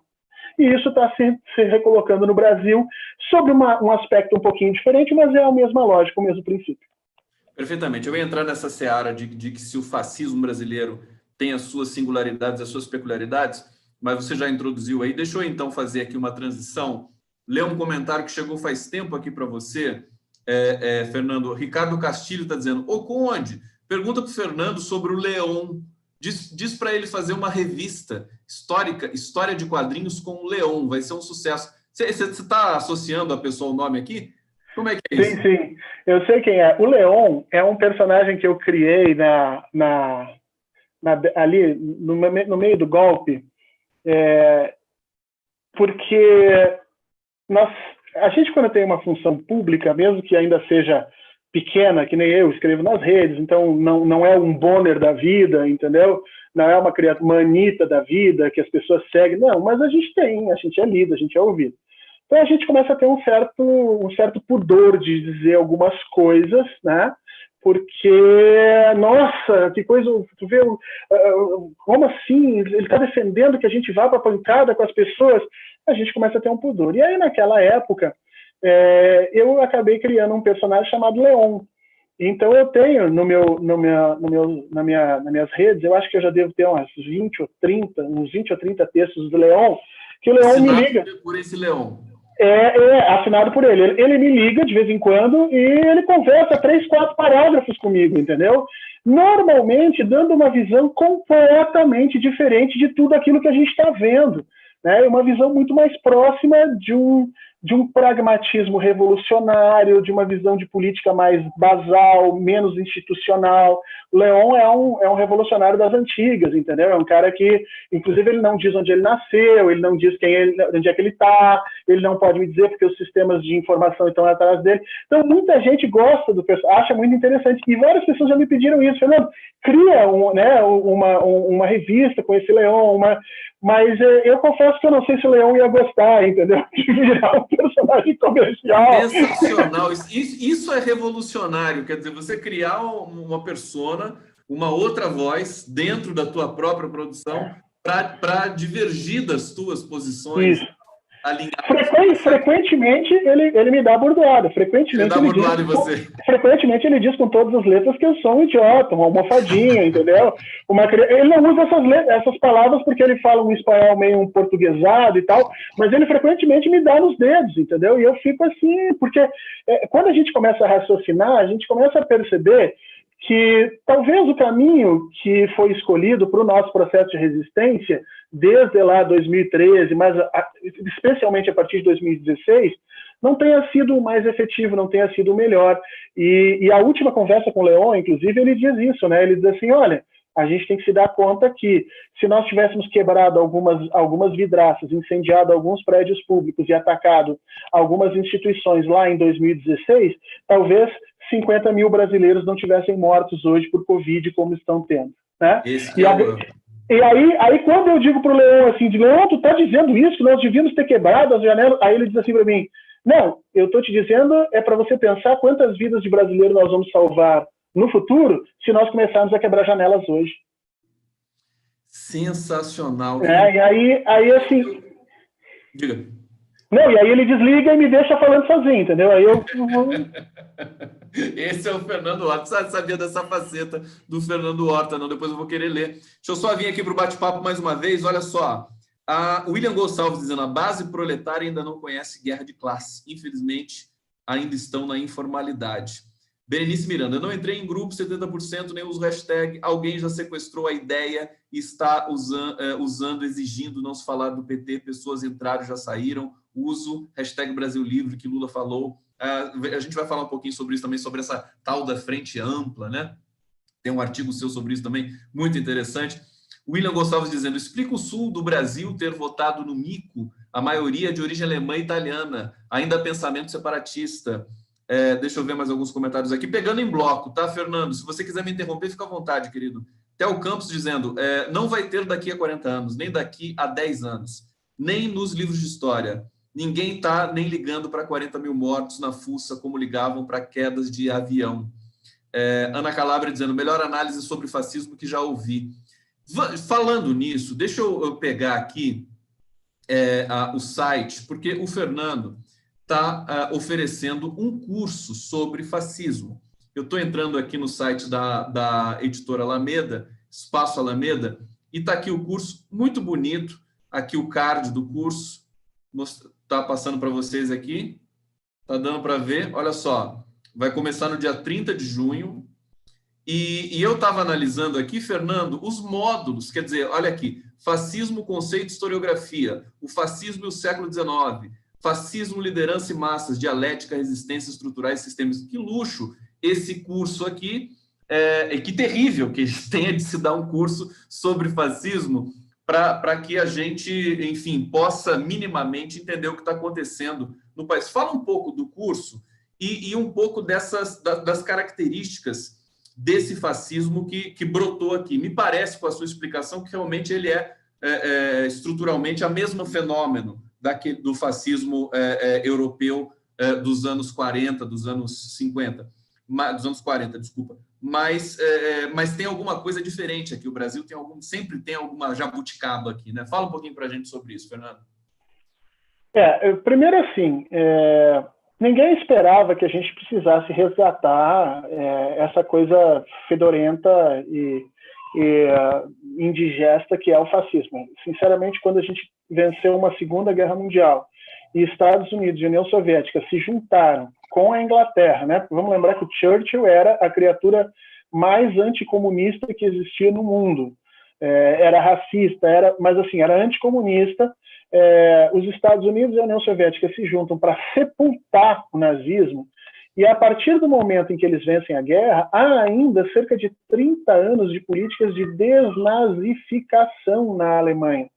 De tal sorte que os caras na Alemanha, as crianças na Alemanha, no colégio, elas, desde a tenra idade, são levadas a conhecer os campos de concentração, para que ela não possa chegar e fazer o que o brasileiro idiota hoje faz, dizer, não houve holocausto, isso é uma grande mentira, né?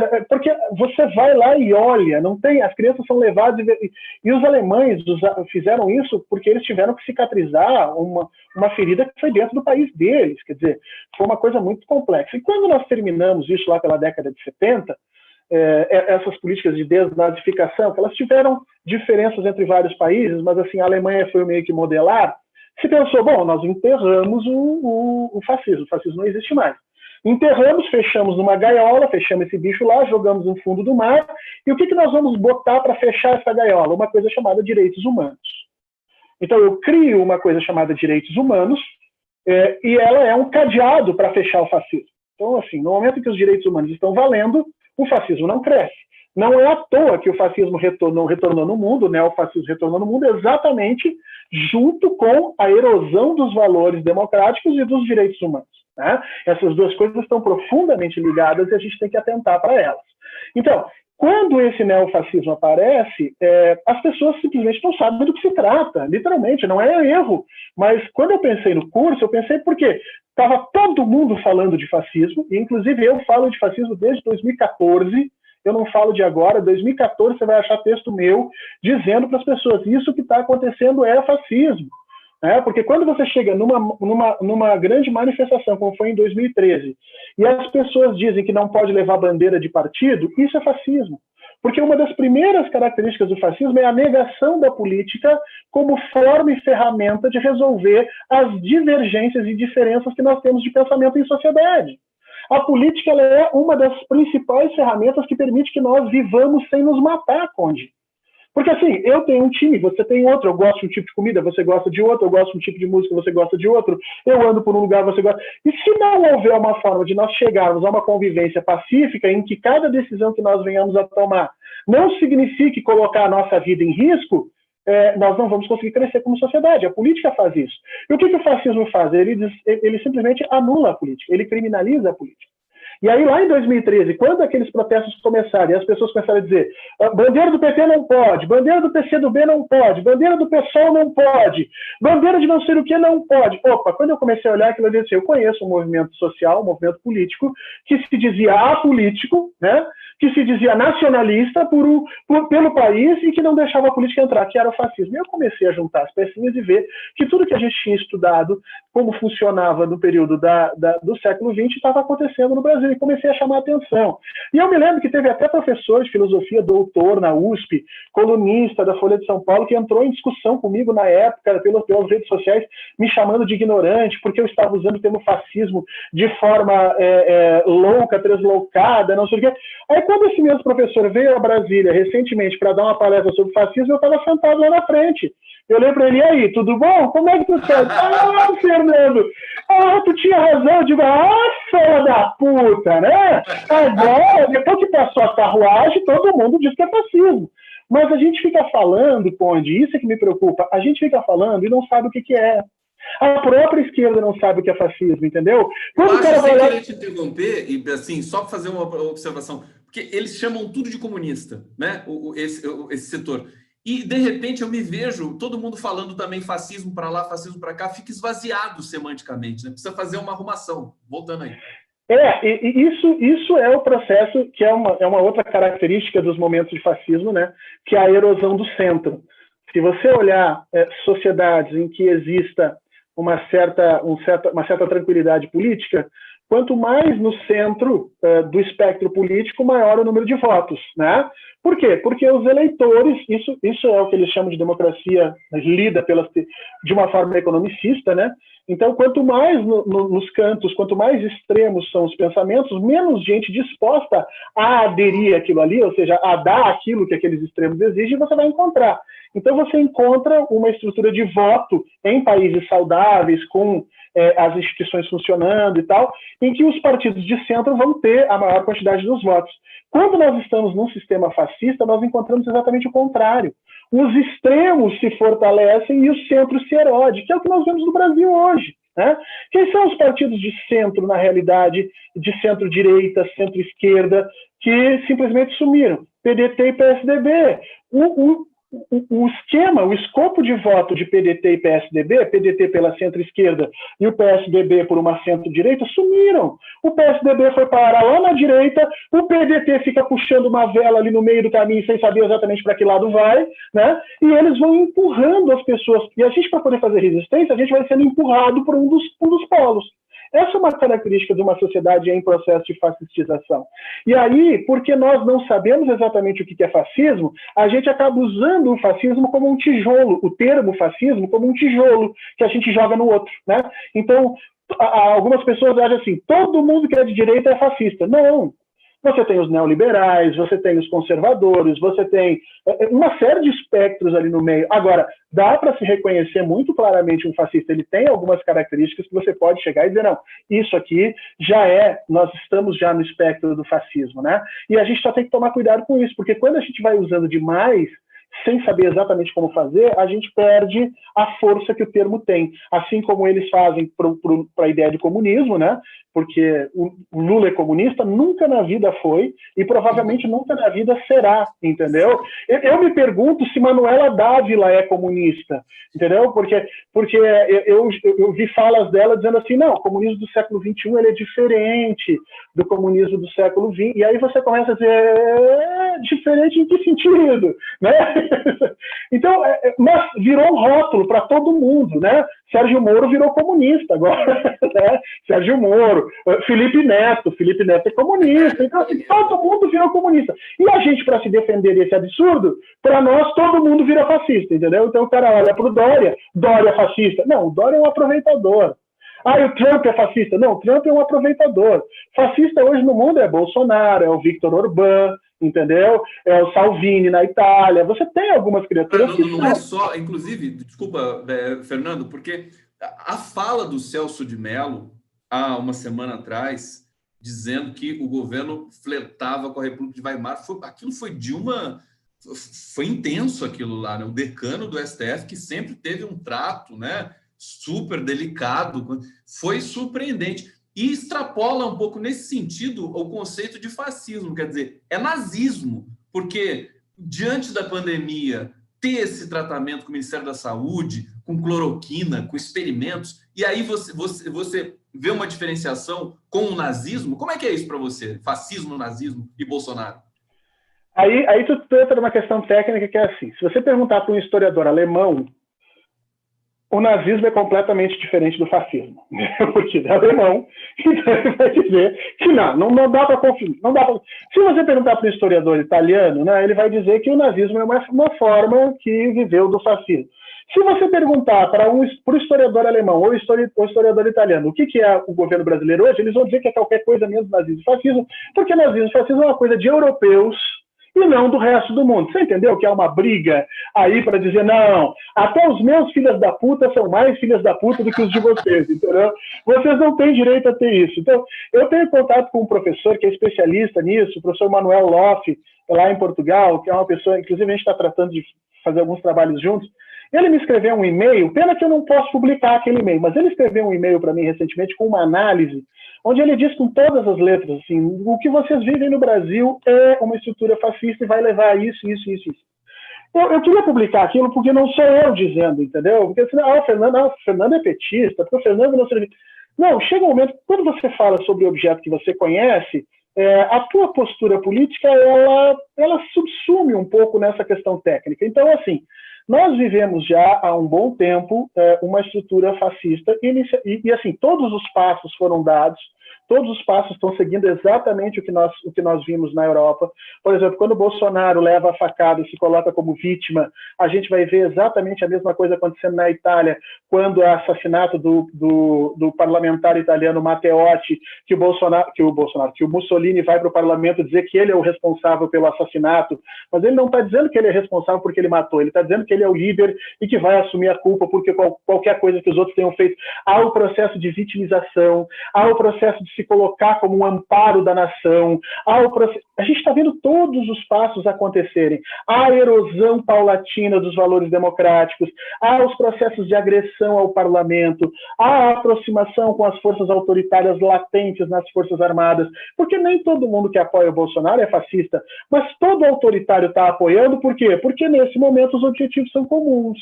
E aí, lá na frente, quando esses autoritários se derem conta que eles vão ser alvos do próprio fascismo, eles não têm força para mudar, que foi o que aconteceu na Alemanha, por exemplo, na chamada Noite das Longas Facas, quando Hitler mandou matar um monte de opositores nazistas a ele. Eram opositores dentro do partido que foram mortos.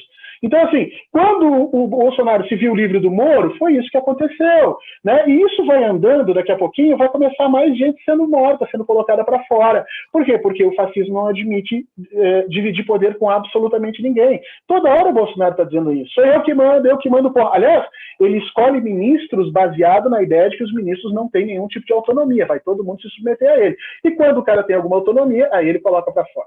Então, assim, o Brasil está andando claramente nessa senda e nós precisamos conhecer isso até para saber como desmontar esse processo.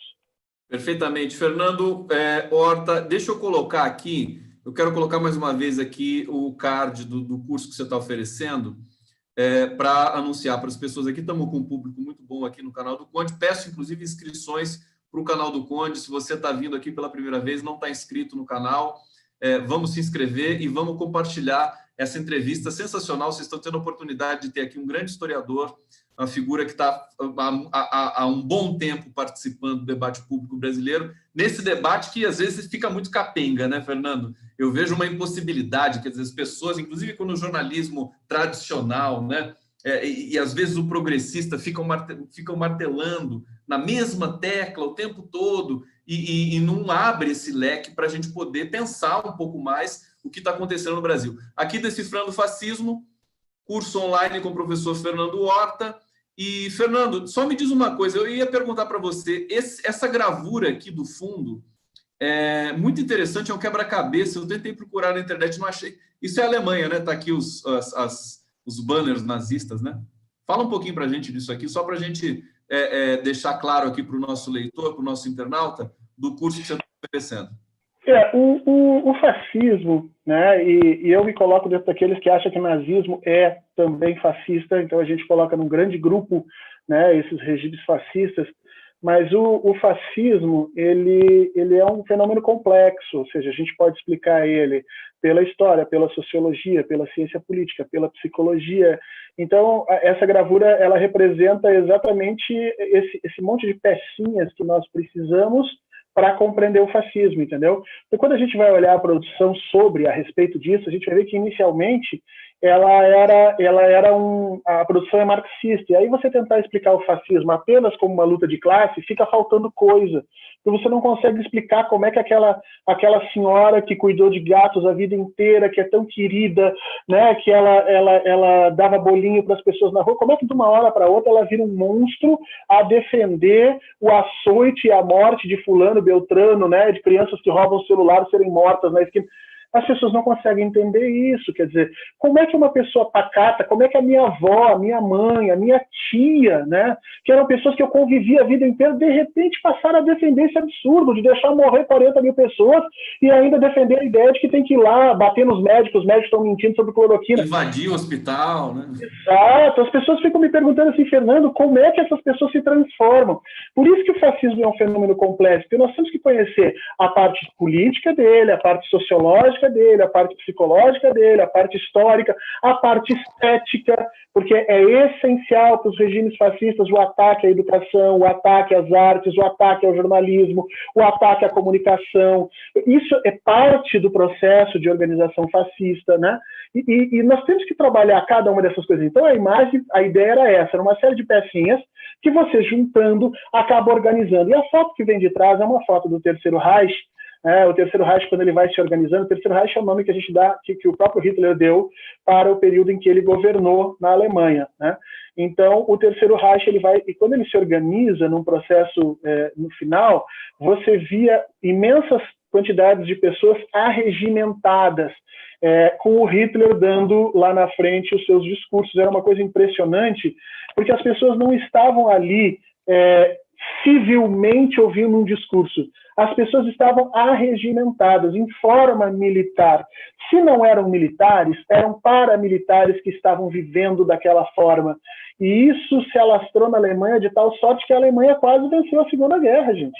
A gente não pode esquecer disso, ela quase venceu a Segunda Guerra. Ela não venceu porque tinha uma criatura chamada Stalin, que tinha uma quantidade imensa de gente na União Soviética e foi financiado, a gente tem que dizer isso também, por uma coalizão ocidental, porque os norte-americanos passaram dinheiro bastante para que as indústrias soviéticas pudessem se concentrar só no esforço de guerra, e aí você tem a junção dessas coisas para poder vencer a Segunda Guerra Mundial.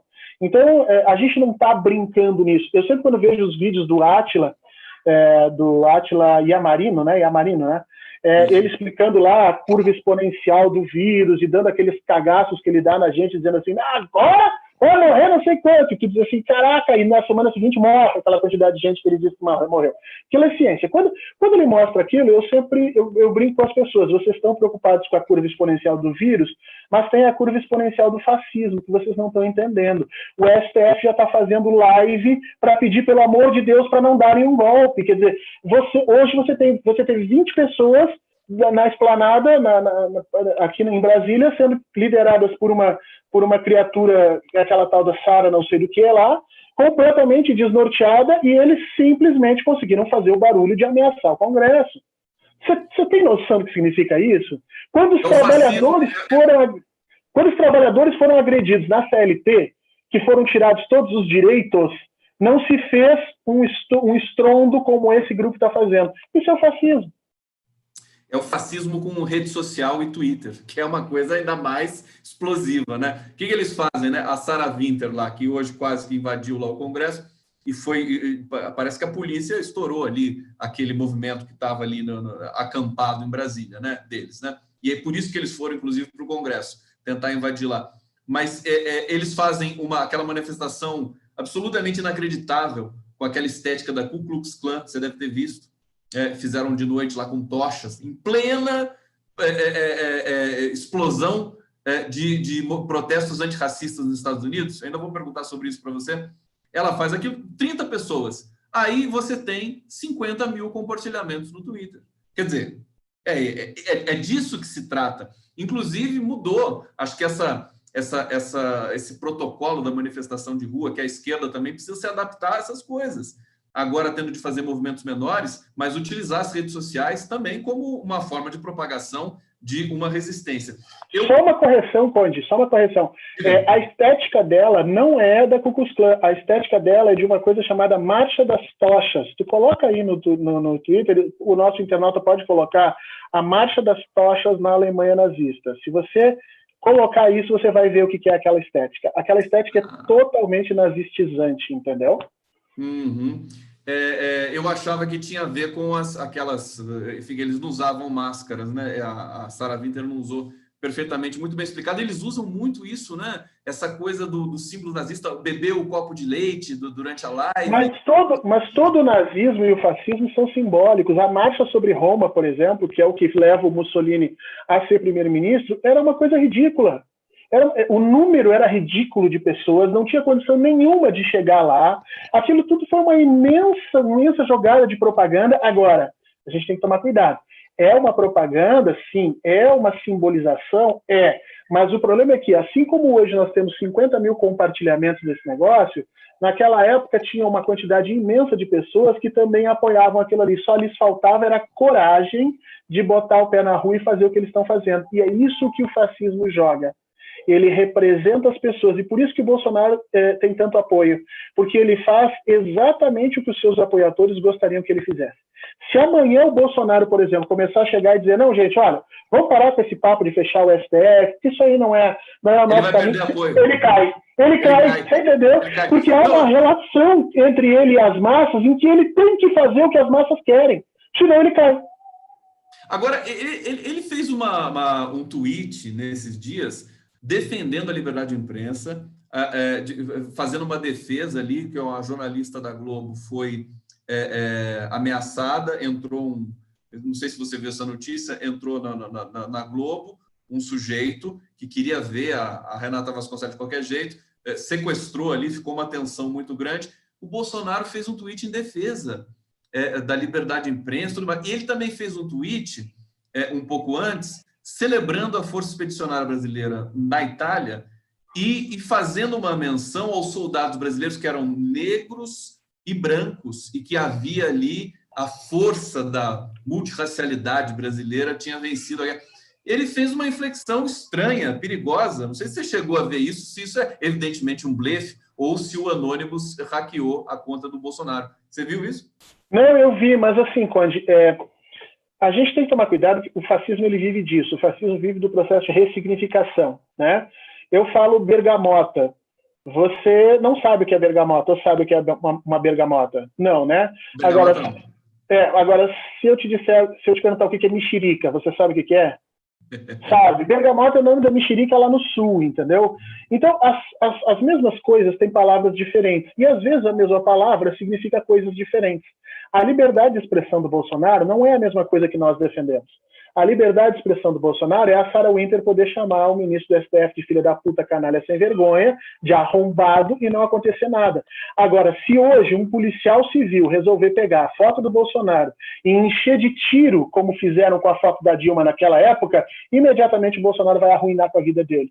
E era assim, se você olhar lá os discursos do Mussolini, Mussolini era a pessoa que mais defendia a sociedade internacional. O Mussolini adorava as coisas que o mundo se organizava para evitar as guerras. E ele dizia, não há ninguém que deseje ardentemente a paz melhor do que eu. O exército tem hinos cantando isso, tem hinos do exército dizendo a paz queremos com fervor, a guerra só nos causa dor. Tudo isso é uma grande mentira.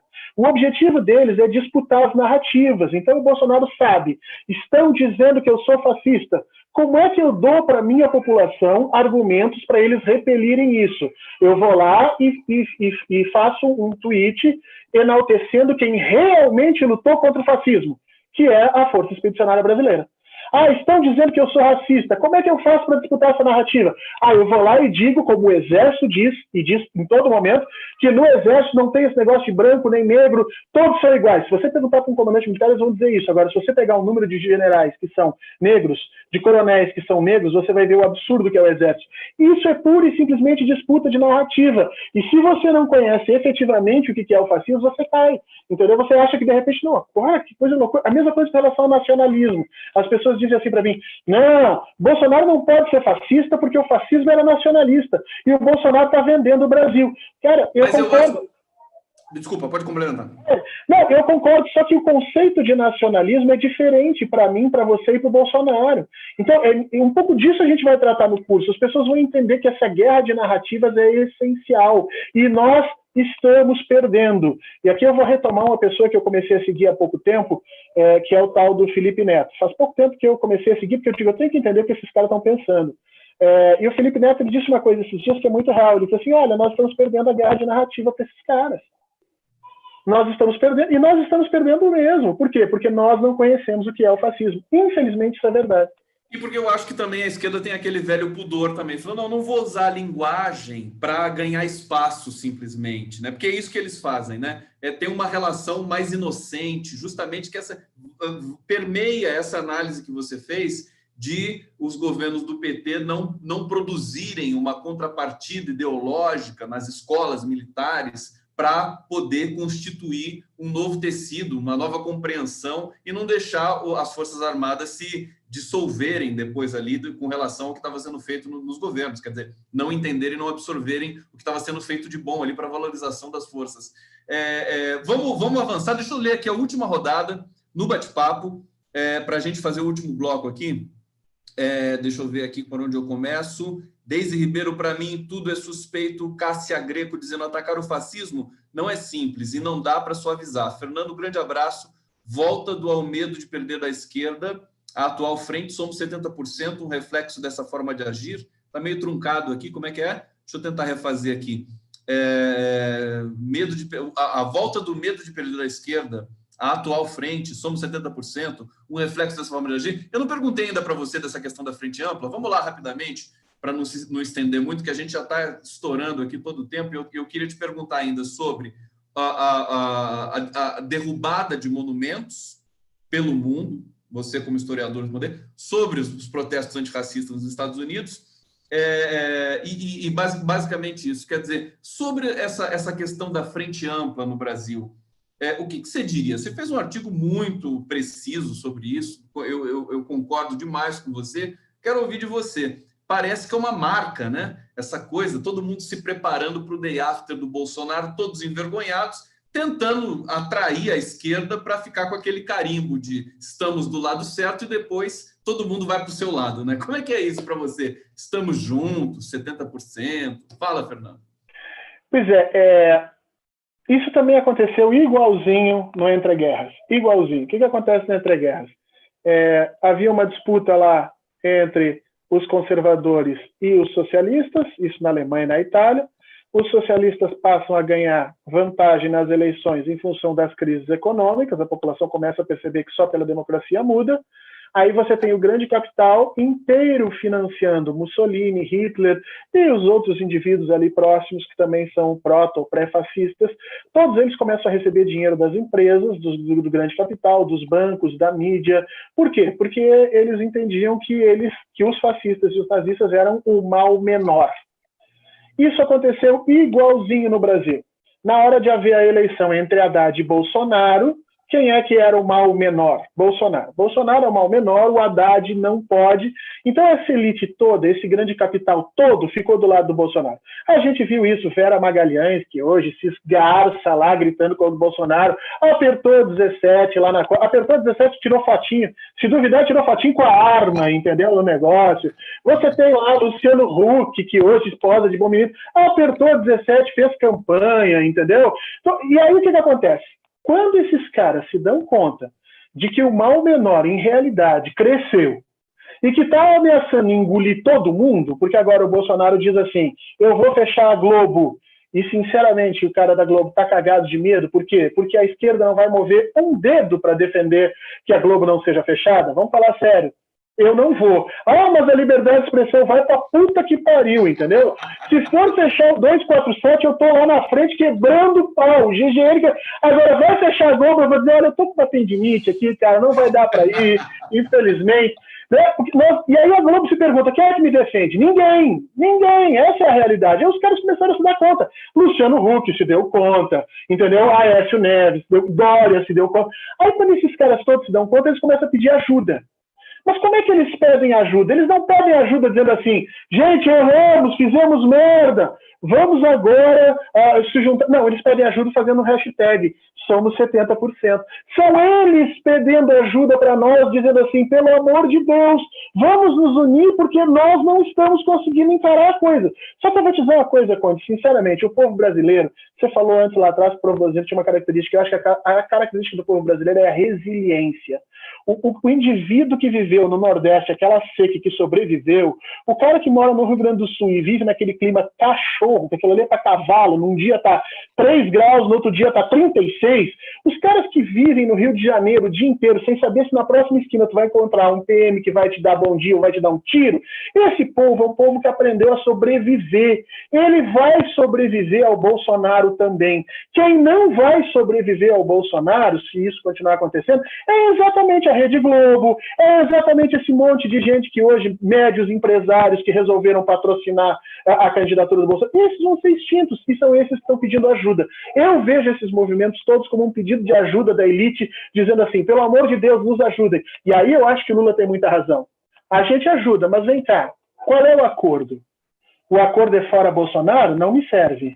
O acordo tem que ser fora Bolsonaro, fora Guedes, retorno da CLT, reconversar e vamos repactuar todas as reformas que foram feitas nesse Brasil que só prejudicaram a população e vamos reorganizar as instituições. Sem isso, meu amigo, não tem acordo. Nós vamos para o pau e vocês vão sofrer. Nós já estamos sofrendo há muito tempo, mas eu vou te dizer, o povo brasileiro aguenta. Sensacional, Fernando Horta, o pessoal dizendo aqui, Fernando é maravilhoso, Jaísa Sen dizendo aqui, Luciane Vicente, eu amo o Fernando. Fernando, depois dessa aula que você deu para a gente aqui sobre fascismo e sobre essa conjuntura brasileira, só para a gente encerrar, o que você tem achado aí desses monumentos? O monumento do Cristóvão Colombo foi retirado, incinerado, jogado no lago, monumento do Churchill sendo pichado, do rei Leopoldo II. A gente viu isso acontecer também no Chile há pouco tempo, das manifestações massivas aqui na América Latina. Como é que você está lendo isso? Você acha que isso é um movimento da história que é procedente? Quer dizer, esses genocidas brancos precisam sair desses panteões aí nas praças públicas pelo mundo? A gente costuma ter aquele nosso famoso viralatismo brasileiro, né? Então a gente nunca reconhece a gente. Mas os primeiros que começaram a fazer esse movimento são os brasileiros. Você lembra que nós começamos a trocar os nomes de ruas? Nós começamos a tirar o nome das ruas dos antigos ditadores e canalhas e torturadores e colocar o nome de outras pessoas? Isso é romper com os monumentos. Exato.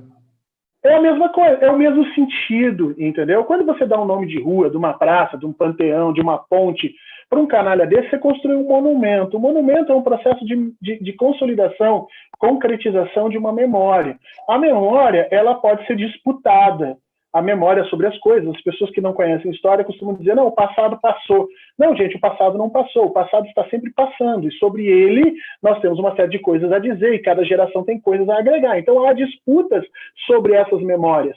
E quando você não quer que se disputem memórias, quando você quer que aquelas memórias se petrifiquem, você constrói um monumento. Você bota uma estátua e você diz, o limite é esse aqui. Né? Você pode discutir qualquer coisa, mas está aqui a estátua do Churchill e ele é isso aqui. O que o mundo inteiro está dizendo a partir de agora é o que nós, historiadores, já fazemos por profissão há muitos anos. Nós discutimos e questionamos memória. Agora, eu como historiador, eu fico sempre com dois pés, entendeu?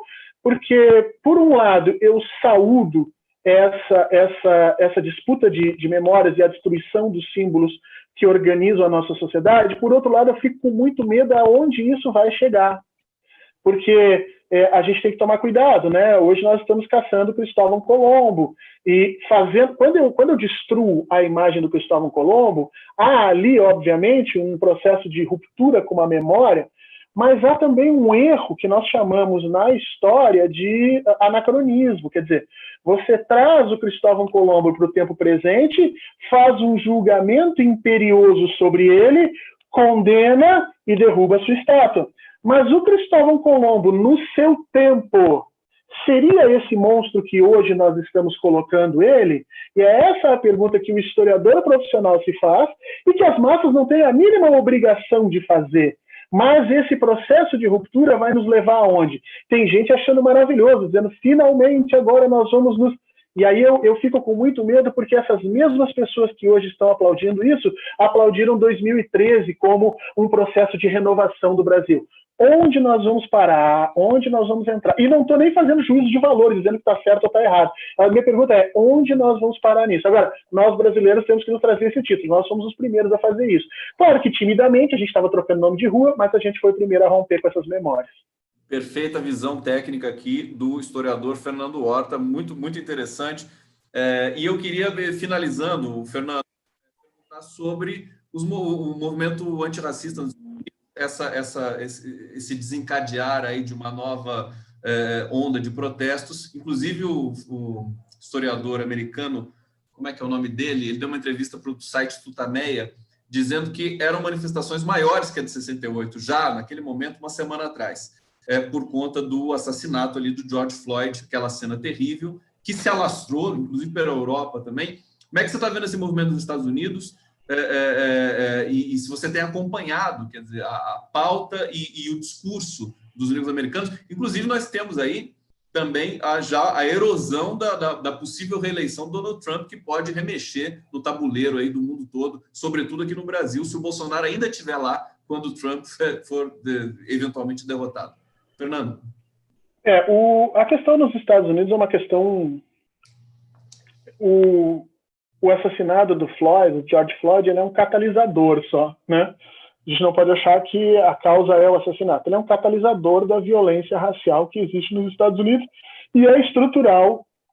A gente usa o termo estrutural porque ela existe e organiza a sociedade americana, e a gente diz que ela é estruturante porque não há norte-americano que tenha conseguido chegar à idade adulta sem ser tocado, moldado pelas questões raciais. Nem brancos, nem negros, né? Então, o racismo nos Estados Unidos, ele molda o pensamento das pessoas.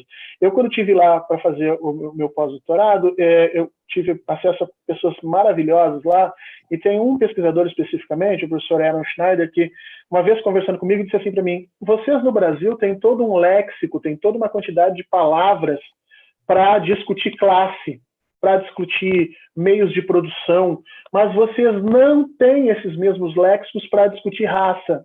Enquanto que aqui nos Estados Unidos nós temos exatamente o contrário, nós temos um léxico, todo um jargão de palavras aprofundados para discutir raça, mas nós não discutimos classe. E aí você começa a parar para pensar nos discursos dos dois países e percebe que realmente é verdade.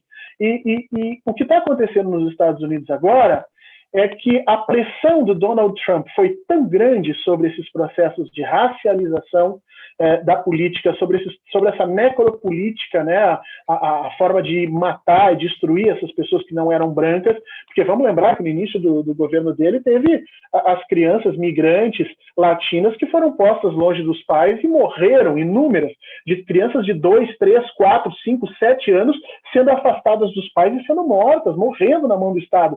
E isso, olha, se isso tivesse acontecido na década de 80, em qualquer país que não fosse os Estados Unidos tinha derrubado a ONU para invadir aquele país e salvar aquelas crianças por causa dos direitos humanos. O que aconteceu com os Estados Unidos? Nada. Então, o George Floyd é, na realidade, a última gota, vamos dizer assim, dentro desse processo racial nos Estados Unidos. Vai haver uma reacomodação. Eu não acho que essa reacomodação seja no sentido que os grupos negros querem. ou seja, aumentar os seus direitos. Eu acho que vai acontecer exatamente o contrário. Até porque o candidato democrata que tá lá nominado, que é o Joe Biden, ele tem muito pouca diferença efetivamente para o Trump, né? Então, o que vai se fazer é que as instituições racistas norte-americanas vão endurecer a ponto de conter as revoltas e depois vão negociar o processo de retorno à ordem sem a destruição das antigas organizações raciais. A luta anticolonial, a luta descolonial que nós precisamos trazer para o mundo é uma luta que vai nos levar, sem brincadeira nenhuma, no mínimo uns 200 anos. Ainda uns 200 anos nós vamos ter que continuar nos levantando e nós, brancos, empunhando bandeiras dos movimentos negros, gay, LGBT, indígenas, porque nós temos que entender que o nosso silêncio, ou muitas vezes o meu tweet a favor, não é suficiente. Eu tenho que literalmente chegar lá e dar o meu corpo para aquele movimento e dizer, olha, eu estou junto com vocês também. Se nós não fizermos isso, vai postergar essas coisas. Uma das coisas que a gente aprendeu na história é isso. Essas estruturas, elas não se transformam de forma muito fácil. Mudar a cabeça das pessoas é muito complicado, porque foram anos, séculos de um racismo estruturante que hoje organiza a sociedade. Vamos ver se as coisas mudam lá, vamos ver se as coisas têm... Né? Porque os Estados Unidos, sempre quando acontece alguma coisinha lá, o resto do mundo segue aquele caminho. Trump foi eleito e aí nós chegamos ao Bolsonaro aqui. Vamos ver se as coisas mudam. Eu sou muito cético nesse momento. Perfeitamente. Fernando Horta, tivemos uma aula aqui hoje com o historiador Fernando Horta, sensacional. O pessoal está pedindo para esticar mais, mas a gente já esticou quase 2 horas de papo aqui. É um prazer muito grande conversar com você. Vamos repetir essa dose. Vamos conversar em alguns momentos. Eu quero dizer aqui que eu coloquei o link do curso que o Fernando vai oferecer sobre fascismo, coloquei no bate-papo, coloquei na descrição do canal, coloquei o Twitter do Fernando Horta, a fanpage também do Facebook. E eu quero te agradecer, querido. Obrigado por estar aqui. Foi espetacular. Eu sabe que depois de programas assim, que a entrevista é densa, eu faço a entrevista e tenho que ficar preocupado com a transmissão, com os comentários. Depois eu assisto de novo para ver bonitinho tudo que você falou e certamente vou produzir uma matéria sobre esse papo que a gente teve aqui. Querido Fernando Horta, te agradeço mais uma vez. A palavra é tua para se despedir aí do público que te acompanhou com muita atenção aqui nessa transmissão especial do canal do Conde. Conde, primeiro eu queria te agradecer, te pedir desculpa uma outra vez, que a gente tinha marcado uma conversa, mas por uma série de problemas eu não consegui estar presente lá. Eu acho até que tu ficou chateado comigo naquele momento. Te dizer de coração que não foi, te acompanho, várias vezes estou aqui na tua live assistindo, às vezes até te mando oizinho, tu nem me lê, eu já estou sabendo disso. Agradecer demais o pessoal que está até esse horário nos prestigiando, ouvindo sobre tema tão denso, uma coisa assim chata da gente discutir, mas eu acho que esse esforço é o esforço que nós precisamos fazer hoje para que a gente venha a sair desse problema que nós estamos no Brasil. Então, eu só tenho a te agradecer a oportunidade, só tenho a te agradecer o espaço e te dizer que estou à disposição. Quando tu não tiver ninguém, é melhor aí para colocar, entendeu? Eu digo, eu não tenho ninguém, me chama que eu estou lá no banco de reservas esperando para botar a camiseta, tá bom, meu cara? Esse é o Fernando. E a gente depois precisa combinar um xadrez. Preciso, sim. Quantos lances eu aguento você? Porque já é federado e tal, vai dar uma surra no condão aqui. Gente, obrigado. Um abraço para todos vocês. Abraço aí, sucesso, Fernando. E a gente vai conversando na sequência aí. Valeu. Inscrevam-se, vejam o link aí do curso do Fernando Horta, que vai ser muito interessante realmente. Abraço para vocês. Encerrando aqui o link. Valeu.